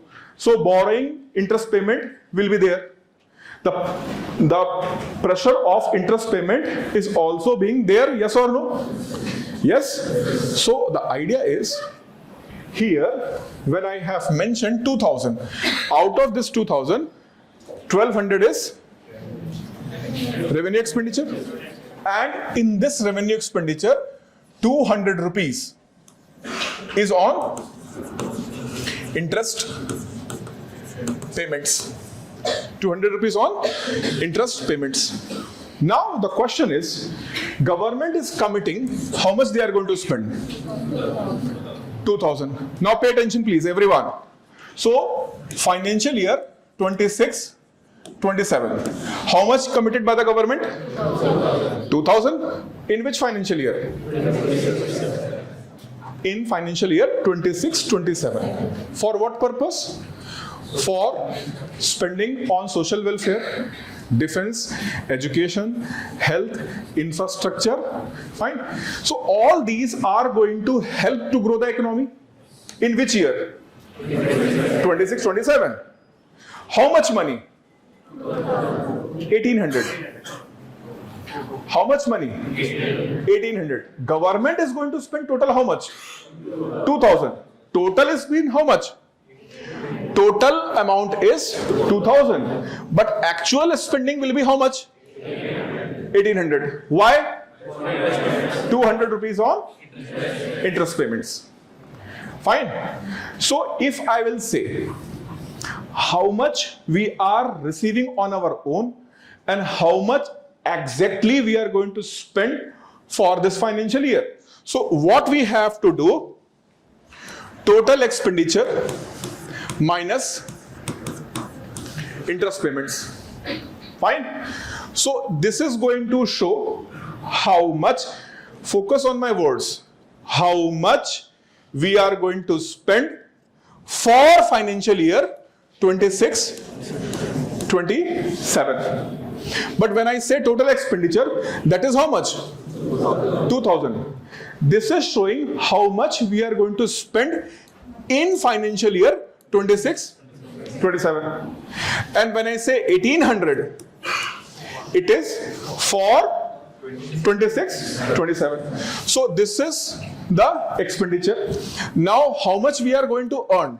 Total receipts minus borrowings. So this is going to be TE minus TR, then plus borrowings minus interest payments. And this is what? Budget deficit. This is what? Borrowing. And this is total fiscal deficit minus interest payment. And you will reach what? Primary deficit. Fine. Those who are not able to get it, because we have not did the budget class, the topic of budget class in the economy, fine, you should not worry, we will do it. Those who have did it but still they are not able to get it, that is why this YouTube live is there. Fine, आप दोबारा से यहाँ पर आकर देख लेना. Fine, put the time stamp. At what time approximately we have started? Approximate 3 o'clock. Fine, 2:55 or 2:58 somewhere. So time stamp you can mention. At this moment I have explained. Fine. So later on, if you are getting a doubt, we will upload this session. Again you can revisit in order to understand the concept of primary deficit. Understood? So fiscal deficit, budget deficit, primary deficit. One is revenue deficit. That is simply revenue expenditure minus revenue receipts. Revenue expenditure minus revenue receipts. Fine. So this is called as revenue deficit. But the more important term here is effective revenue deficit. Fine. Important term is effective revenue deficit. Now see, here when I was telling you कि government's revenue expenditure, fine, government's revenue expenditure, and in that revenue expenditure government mentioned what? Grant and aid. So similarly, when I have mentioned here revenue expenditure, how much? 1200. This is what I have mentioned. And revenue receipts, how much I have mentioned? 1100. So if we will go for revenue deficit, it will be how much? 1200 minus 1100. Fine. That means how much value? 100 rupees. But now let's go back again here. Revenue expenditure is how much? 1200. And as I said that revenue expenditure is comprised of grant and aid. So revenue expenditure is how much? 1200. Now suppose the grant in aid to state is 200. So grant in aid given by the government of India to states, how much? 200. Out of that 200, states are going to spend, suppose, 40 rupees on capital expenditure and remaining 160 rupees on revenue expenditure. So you have given to states how much? 200. And you have mentioned in what? Revenue expenditure. And then revenue expenditure become how much? 1200. So you have given 200 and that 200 is a part of government's revenue expenditure, and that revenue expenditure is how much? 1200. Fine? 1200. So 1200 is the revenue expenditure, and out of that 200 rupees is a demand for grants. But in that demand for grants, 40 rupees is used by states for what purpose? Capital expenditure. So here when you are mentioning, your revenue deficit is how much? 100. This is what you are mentioning. But your effective revenue deficit is how much? 100 minus 40. Why I am minusing 40? Because this money given to the states in the form of demand for grants, how much we have given? 200. But out of that 200, 40 rupees they have spent on capital formation, and that is why capital formation, capital expenditure, that is why your effective revenue deficit will be how much? 60. Understood? Again the same thing. If you are not getting for those batches where I have not explained, I'll explain in the more detailed manner in your batch. Still, you can watch this video in the YouTube, fine, you will get this idea. 1 or 2 times you have to repeat, you will get this idea. Fine. So this is the way. Sometimes we are not able to get the understanding, we have to repeat the process. 2-3 times you will repeat, you will get the point. Okay, so effective revenue deficit, fiscal deficit, budget deficit, primary deficit. So there are the 5 types of the deficit. And last year, UPSC have introduced one new magic trick to introduce the calculations in the GS paper. Fine. So they have asked 2 questions to calculate, and they have given the data, and they have asked to calculate fiscal deficit and primary deficit. Fine. So next time the more calculations are expected. Okay, because they have opened the gate. Once the gate is open, it is always open. They will never close. Okay, and UPSC is always catch me if you can. Okay, catch me if you can, because they do not have any other elements, only the element of surprise. Okay, now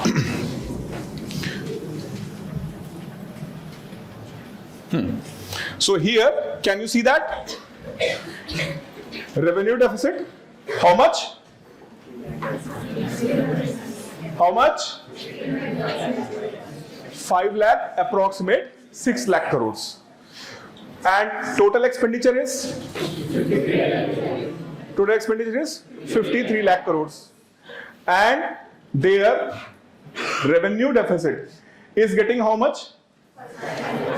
Approximate 6 lakh crores. Okay? It is approximate 6 lakh crores.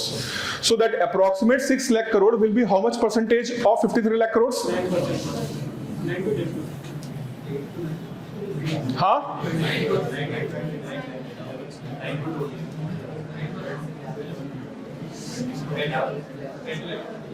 अरे calculate करके बताओ ना copy पे. Do the calculation, let me know.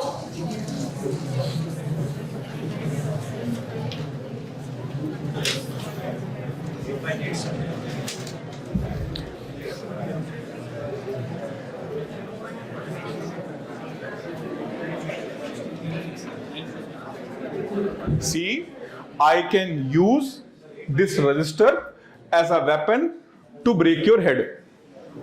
I am also John Wick. Okay? I am not going to use this pencil, but I will use this resistor to make sure you will remember this resistor for at least a week. So if I said that I want calculation, that means I want calculation. Don't look at me, do the calculation and let me know immediately, right now. How much? How much? 8.3. Sorry, 8.8. Huh? 8.8. Are approximate I am just asking here. 8.3. 8.3 or 8.8? ऐसे मत किया करो. I am not able to get this. 8.8. Master in disguise. If you got 8.3, how to make 8.8? Fine. So 8.8. Fine. So the revenue deficit. Fine. The revenue deficit is 8.8% of government's total expenditure, which is not a good sign. Government have to reduce it to 0. Government have to reduce it to 0. Because if you have a revenue deficit or effective revenue deficit, what it means that mind, body, soul should be unite and focus here. And with that focus, see this thing very carefully. Revenue expenditure, revenue receipts. If you have a revenue deficit, that means your revenue expenditure are not being fulfilled by revenue receipts. That means for revenue expenditure, you have to borrow. And what is revenue expenditure? Non-income generating expenditures. Means what you deficit have. How much? 6 lakh crores. Fine. How much you have? 6 lakh crores. So the amount you are going to borrow, 16 lakh crores. The amount you are going to borrow, how much? 16 lakh crores, suppose. So if you are going to borrow 16 lakh crores, out of that 16 lakh crores, are you going to spend entire 16 lakh crores on the capital expenditure? No. Out of that 16 lakh crores, 6 lakh crore is going to fund revenue deficit. Revenue deficit. So if you are saying that we are going to borrow 16 lakh crores, fine, 16 lakh crores, and you are also saying that we are going to spend 12 lakh crores on capital expenditure. That means there is a discrepancy, because you are saying that capital expenditure will be how much? 12 lakh crores. And capital expenditure, majority of the money you are funding through borrowings. So if you're saying 12 lakh crores for capital expenditure, but at the same time, you are going to fund your revenue deficit with the 6 lakh crores. That means you have to borrow 16 lakh crores or 18 lakh crores? 18 lakh crores. So if you'll borrow 18 lakh crores, out of that 18 lakh crores, 6 lakh crore will be go for revenue deficit fulfillment, and remaining 12 lakh crores you are going for. And here is a problem. That 6 lakh crore is going to be pure liability, because it is not going to create any further income.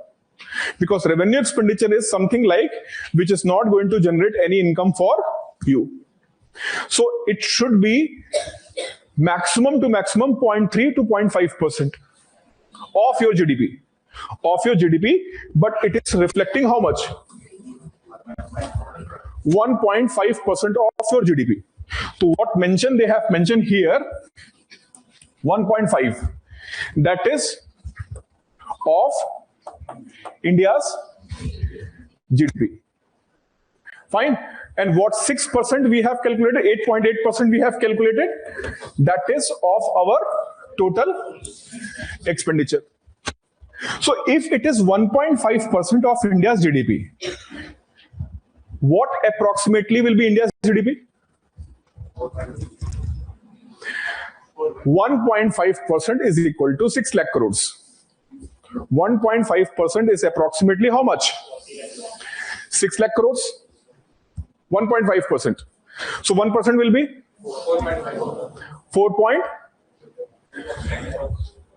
1.5% is 6 lakh crores. Then 1 lakh crore, 1% will be 4 lakh crores. So if 1% is 4 lakh crores, then 100% will be 400 lakh crores. So this is the approximate GDP of India. Fine. This is approximate GDP of India. Listen carefully.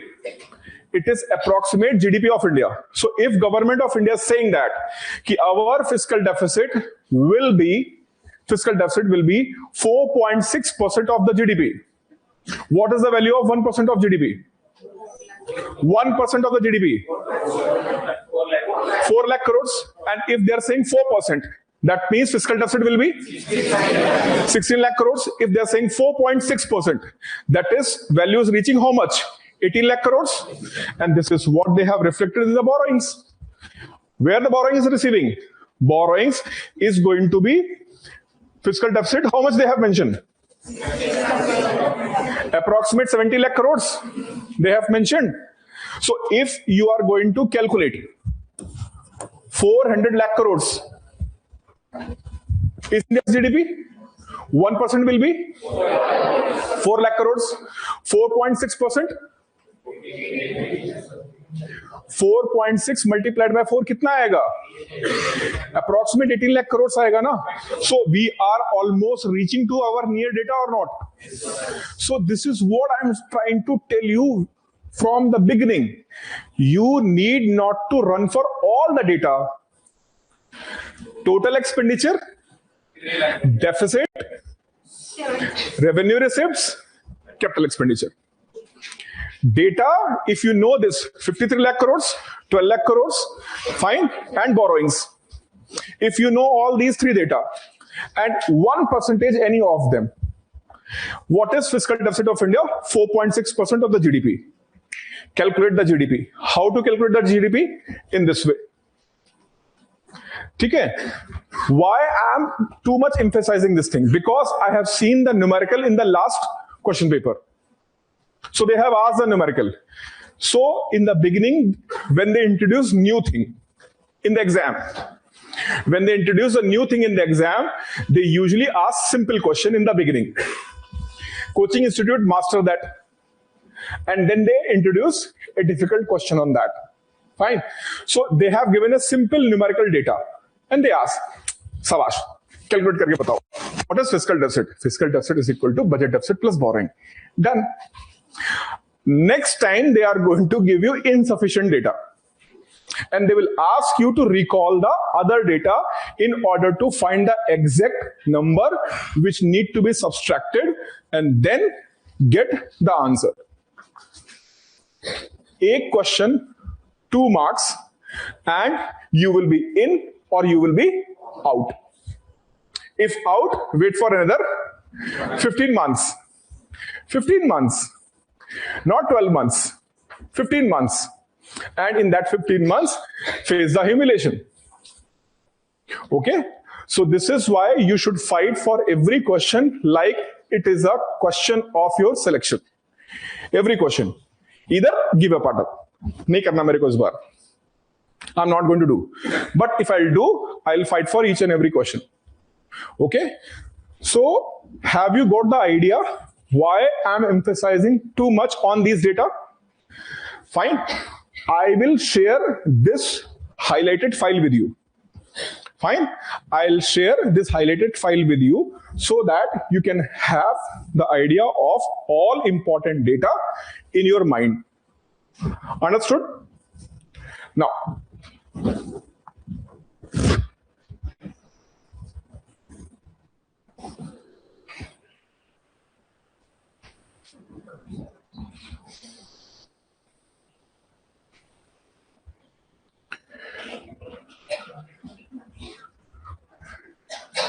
corporate tax, income tax, GST, borrowings and liabilities, and non-tax revenue.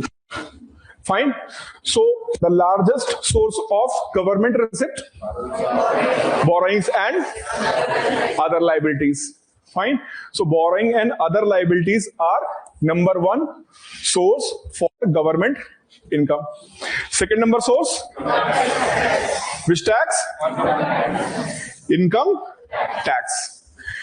This is important. Why? Because in the past, it was corporate tax.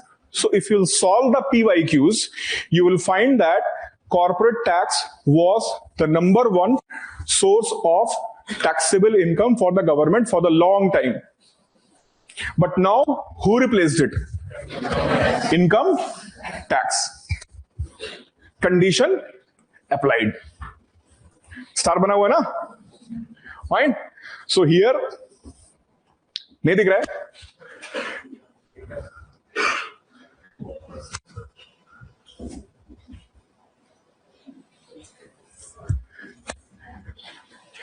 Get the star mark? Fine. So this star mark is there because this star mark represent securities transaction tax.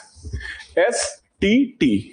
when you will purchase any shares or equity, you have to pay the tax on purchase of it. Fine? So purchase of it. So that is called securities transaction tax. अभी star दिख रहा है ना सबको? Okay, fine. Here this star is also explained. Income tax includes securities transaction tax. Fine. So if question will come, which one is the largest source of government's tax receipt? Answer will be income tax. तो exam में एक problem और भी होता है, the problem of over Joy. You studied and you found the question.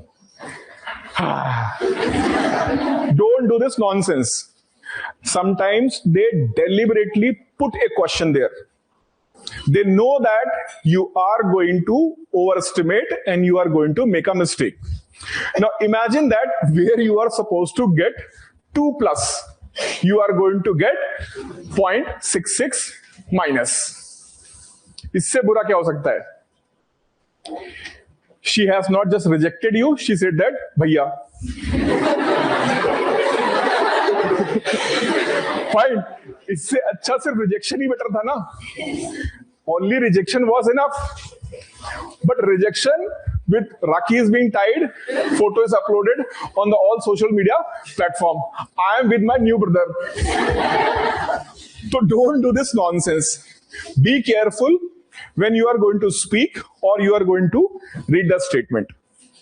When you are reading the statement, be extra careful, especially if the question is looking easy. Difficult होगा तो वैसे ही आपको दोबारा रीड करना पड़ेगा. If it is a difficult, you have to read it again. But if it is easy, make sure कि what they are asking. So if they are asking which one is the single largest source, of course, it should be what? Borrowing and other liabilities. But if they are going to ask which one is the biggest taxable source, then it is income tax. Or they may ask in the descending order. So what will the descending order? Number one, right, लिख लो इसको. The descending order of government receipt. The descending order of government receipt. Number one, borrowings and other liabilities, followed by income tax, including securities transaction tax. Income tax, including securities transaction tax. Next is corporation tax or corporate tax. Fine, corporate tax. Then it is goods and services tax. And what mentioned here, other taxes. Along with the GST, other taxes means they want to mention all other indirect taxes, like basic custom duties. Fine. So custom duties and excise duty. Exercise nahi. Excise means duties on production. Excise means duties on production. So on the production, when government of India is going to charge a tax, that will be central excise duty. When the tax is applied on the movement of the goods, fine, then it will be called by the central government as a custom duty. So there are certain goods which are still out of the purview of GST, like petroleum products. They are out of the purview of GST. So on them, still what is applied? The taxes which was prevailing before GST system. So this is why they have mentioned what? GST and others. Fine. So invitation letter में लिखा रहता है ना, main लोगों का नाम. Fine. And others. So others बाकी family member. Fine. So similarly, GST and other means other indirect taxes. So you should write GST and other indirect taxes. Fine. You should mention GST and other indirect taxes. After that, non-tax revenue.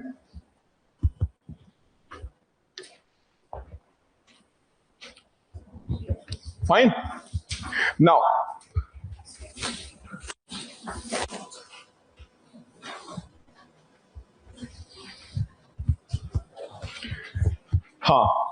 largest expenditure of government of India?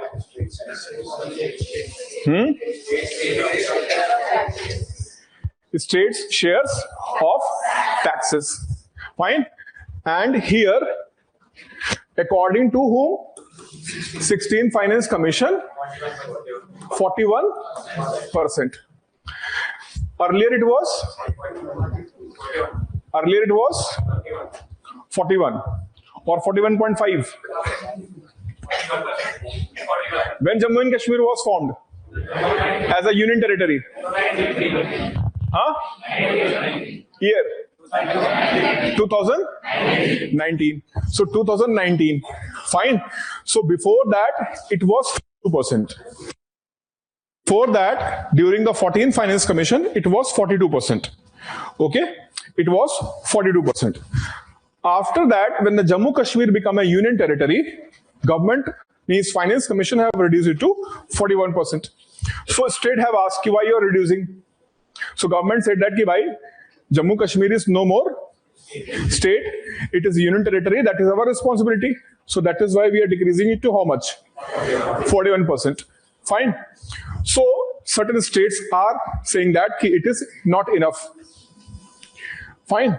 So even if you are not increasing the percentage, fine, percentage remains same. Suppose earlier 42%, 41% was there. Fine. Or imagine earlier it was 42%. Now it is 41%. Now you are shouting why you have decreased. But earlier government was getting the revenue of 100 rupees. So out of 100 they are giving how much? 42 rupees. Now the government revenue increased to suppose that 130. Government revenue have increased to how much? 130. So even the 41%, is less or enough? Earlier you are getting how much? 42%. At how much? Of how much? 100 rupees. Now government is saying that we are going to give you how much? 41%. But of how much? 130. So despite your percentages being decreased, total amount is being increased. Fine. And see, it is fixed for 5 years. Finance Commission recommendations are applicable for 5 years. So in every year, government revenue is going to fall or rise? Rise. So if government revenue is going to rise, so automatically despite those percentages fixed at 41, your total grant to the state by the central government is automatically going to rise. Fine. So when states are making the noise, no, it is stagnated. Why? It should be stagnated. You should increase. But here there is a question. If government have changed the Manrega and now demanding states have to spend more, then definitely government have to increase the grants to increase the states.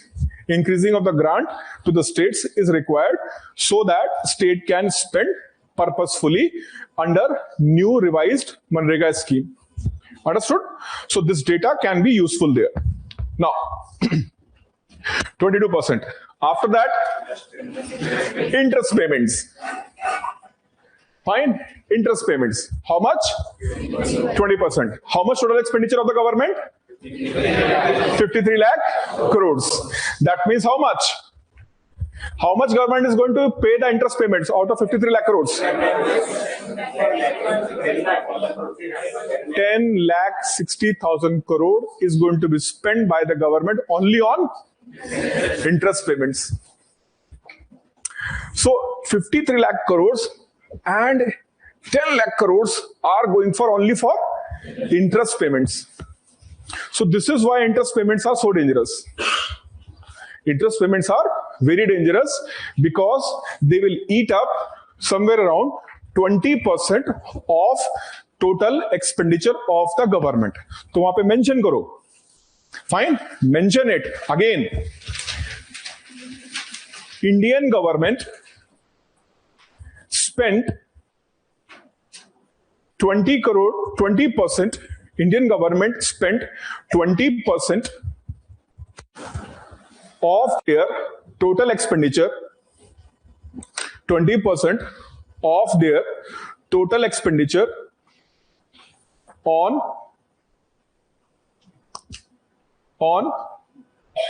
interest payments. On interest payments, which is not a right thing from the point of view of, which is not a right thing from the point of view of fiscal management.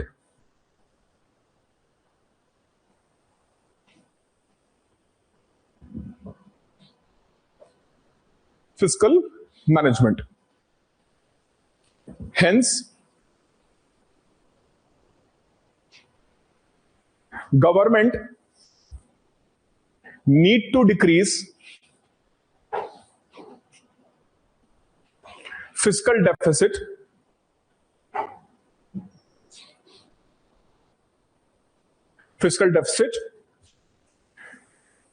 to TO2.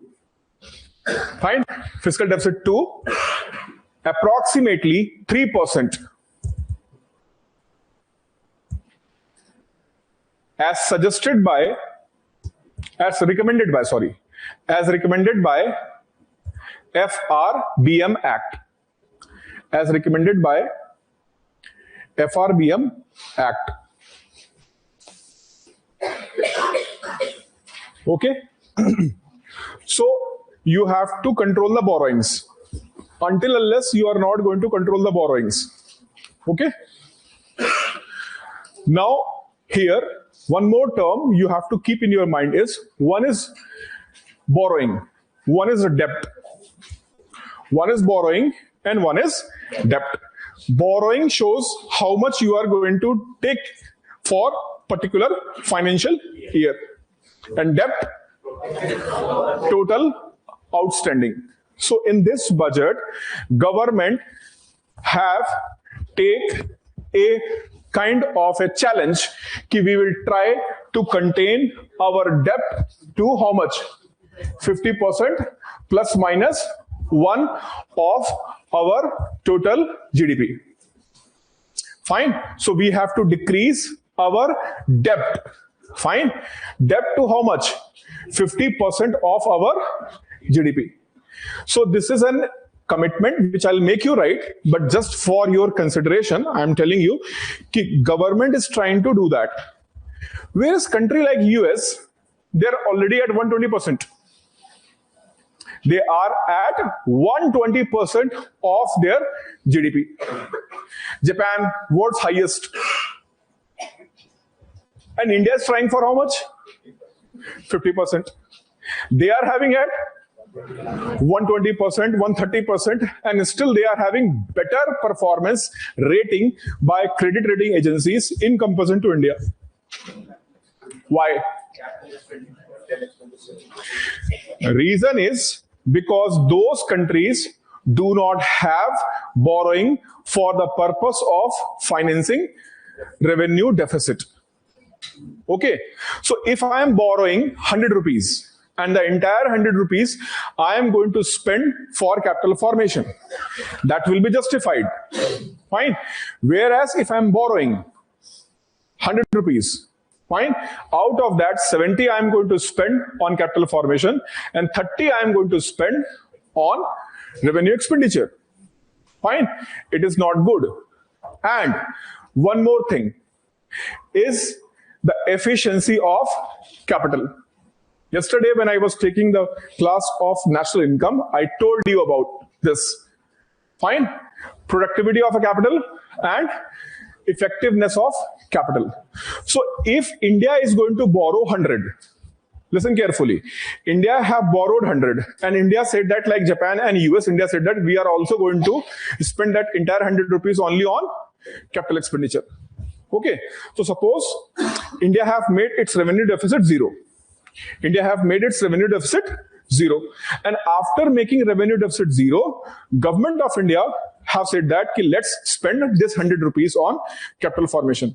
Japan is also spending, suppose, 100 rupees on capital formation. US is also spending 100 rupees on capital formation. China is also spending 100 rupees on capital formation. 4 countries, India, US, Japan, and China. All they are spending 100 rupees in their respective currency, but the value is how much? Equal to 100 Indian rupees. Okay. Now, after spending that 100 rupees, India is able to generate the capital worth of 90 rupees. Japan is able to generate 110 rupees. US is able to generate 120 rupees. And China is generating 140 rupees. So I have borrowed 100. Fine. India have borrowed 100. Japan have borrowed 100. US have borrowed 100. China also borrowed the 100. But once we have utilized, we are able to suppose generate 110. We are able to generate how much only? 110. When Japanese have borrowed, they have made 120. US have borrowed, they have converted, and they have made a wealth of how much? 130. And Chinese have made how much? 140.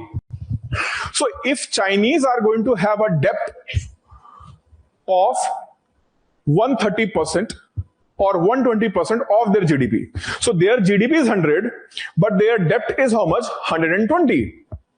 That is not a big issue. Why? Because every time they are going to borrow 100, they are going to make it how much? 140, 130. So if they have a debt of 120 and their GDP is how much? 100. It is not a big problem for them. Why? Because every time they will borrow 100 rupees, they are able to convert into how much? 140. But India, if India is getting 100 and India is able to generate only 90, then even 50% is a big challenge for us. So even if we have a debt of how much? 50. We have a big problem. Why? Because the efficiency of capital is low. So this is why in the concept of national income, it is very important to understand incremental capital to output ratio. Fine. Incremental capital to output ratio means how much we have spent? 100. How much we have formed? 90. Now suppose we have increased it to 110. And here the result is 105. So when you are spending how much? 100, you was able to generate how much? 90. But if you have increased by 10%, you increase the capital by 10%. And your output is increased by how much percent? अरे approximate बता दो यार. Approximate 15% पहुंच रहा है कि नहीं पहुंच रहा है? 16%.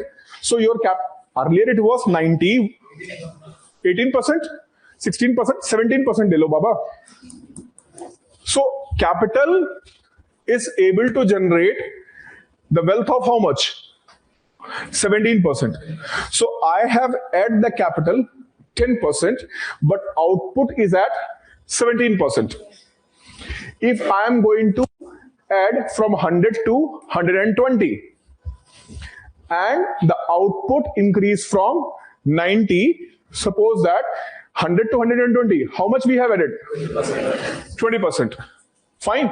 And here from 90, it reached to 135. From 90, it reached to how much? 135. So the efficiency of capital is doubled. Almost doubled. So this is called as incremental capital to output ratio. Every time when we are going to add a capital, how much output we are going to receive. Fine. So it is calculated how? ICOR is calculated how? Capital by, very good. Capital by output. So everyone pay attention. When I say we have to increase the efficiency of the capital, means when I am going to put capital, it should good higher output or lesser output? Higher output. It should give higher output. So if it is going to give a higher output, fine, and ICOR formula is capital upon output. So the value of ICOR is going to high or low? Low. Why it is going to low? Because see, ICOR is equal to capital upon output. So if output is higher than the capital, fine, so ICOR should be low. So India need to focus on decreasing the ICOR or increasing the ICOR? Decreasing the ICOR. So when we are planning to decrease our debt, how we can do that? We have to make our capital more efficient. So if our capital is going to be more efficient, our borrowing burden is going to reduce. And if the borrowing burden is going to reduce, our debt burden is also going to reduce. Fine. So we have to go for comprehensive reforms in the economy for all sectors. And I told you, only by increasing the spending, things will not work. We have to reform the governance process. And that is why government is on Reform Express. Wherever we can do the reforms in order to increase our efficiency, we have to work on it. Fine. Because we do not have a goal to be remain in the middle income. We have a goal to reach at high income. Understood? ये समझ में आ गया? Now, state shares 22%. Fine. So state share 22%, interest payment 20%. After that, central sector schemes, how much percent? 17%. Then defense, how much? 11%. So write the descending order. First is state shares. First is state shares in gross tax receipts.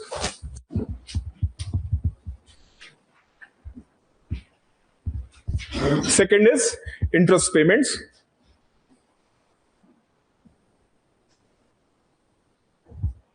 Third is central sector schemes. Fine. Fourth one is defense.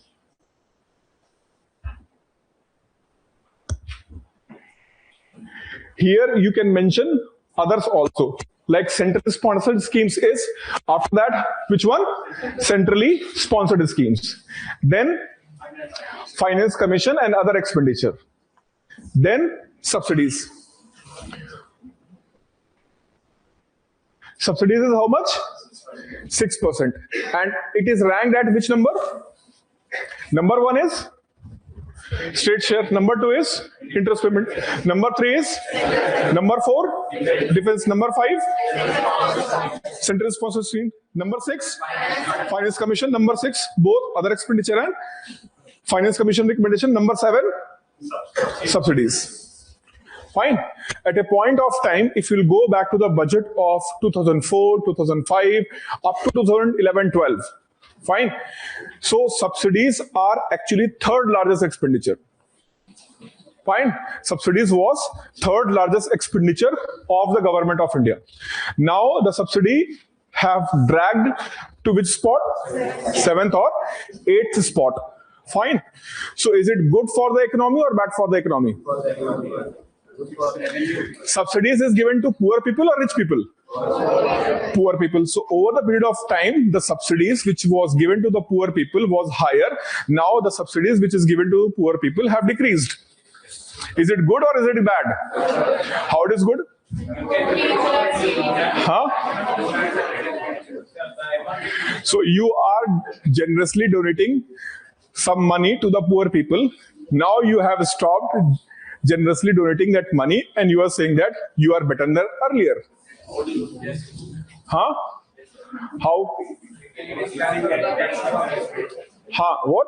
When it is transfer the capital formation, it can enable the farmers ongoing people generate themselves. It can reduce the liabilities on the government. At the same time, it is reaching benefits to the lower sections of the society. That is not a proper reason. The reason is because we do have less number of the poor people. Fine. So I am still standing there to donate generously to the people who are standing there. But earlier there are 20 people. Now they are 8 to 10 people. Number one. Number two, percentage has been decreased, but amount is increased. So India's GDP 10 years back was even less than half we do have today. So today we have 400 lakh crores. 10 years back, we are having only 80 lakh crores. So out of 80 lakh crores, 6%. How much? 80 lakh crores, 6%. How much? 4.8 lakh crores. Now you have 400 lakh crores. 6%. How much? When you have 80 lakh crores, you are paying 6%. Suppose that 10% or 15%. 15% you are giving in the subsidies. Of how much? 80 lakh crores. 80 lakh crores, 15% how much?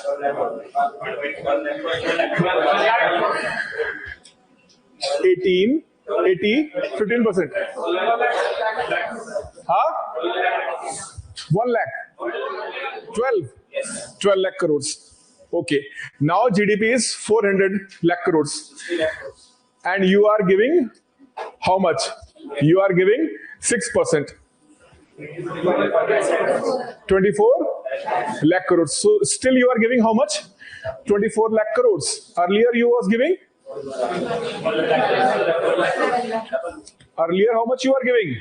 12 lakh. Now you are giving 24 lakh crores. Fine. So the amount is decreased or increased? Increased. Fine. So number of poor people have decreased or increased? Number of poor people is exactly increased.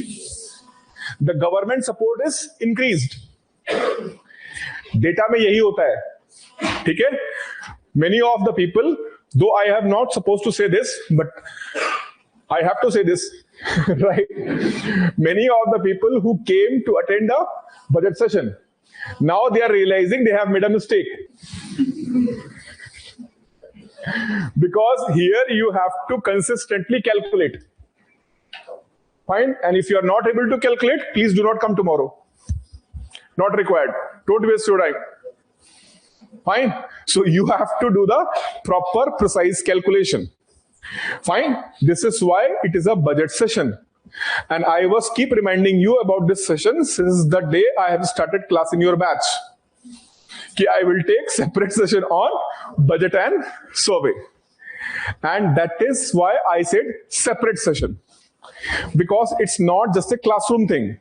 Here you have to compete with all those people who are at different stage of their preparation. So if you are feeling a heat, itna calculation. So that is just a tip of iceberg for those who are going to appear in the exam. So what pressure you are feeling to calculate very fast, get the data, analyze the data, the same pressure you are going to feel in the examination hall. Consistently for 2 hours. Here we are going to up and down. There you are not going to even get a time to put your head up. Welcome to UPSC Civil Services preparation. Fine. So remember that subsidy percentage-wise decreased. But amount is consistently on rise because GDP is also on rise. Fine. Now, here, subsidies. Now, one more thing regarding defense. Okay, so when defense expenditure is being there, defense expenditure, though it is classified as a revenue expenditure, but certain part of the defense expenditure is mentioned as a capital outlay. Means the money which is purchased, money which is used to purchase different type of equipments. Fine. Big ticket purchase is about to happen this year, especially from Europe. Mother of all deal. Fine. So mother of all deal is India EU FTA. But consider this one. India is going to purchase 114 Rafale aircraft from the France. Estimated amount $32 billion. India is going to construct a new fighter jet engine with Safran of France. Estimate amount $8 billion. India is going to purchase a submarine from Germany's disencrypt marine system. 𝐃𝐸𝐵𝐧𝐢𝐧𝐠. Estimated amount $12 billion. How much? How much? $52 billion with just 2 European countries. Fine. So $52 billion is about to spend by the government of India in next 7 to 8 years to purchase this big ticket. Fine. And defense expenditure have increased somewhere around 22% by the government. Fine. And good amount of money is going to be spent on capital outlay. So total defense expenditure increased by 22%, and the expenditure on capital outlay, it is increased by somewhere around 15%. Fine. So there is a huge rise in the defense expenditure. Fine. Aftermath of Operation Sindoor. Fine. So this is how the major part of the budget we have discussed. Fine. Now the tomorrow's session is going to be focused on specific thing like the corridor project, critical mineral project, all these projects and schemes and technical term which is used in the budget session will be discussed. And I will also provide related document like how this rare earth. Arey abhi ruk jao. Thama. Fine. So we are going to discuss all those schemes, all those new announcements and their significance. Fine. What purpose and why it is being introduced. And I will dictate few things and I will give you the copy also. Fine. So that copy will be provided in the PDF form to you. Fine. So you can read that. But session we will write also. Okay. Thank you.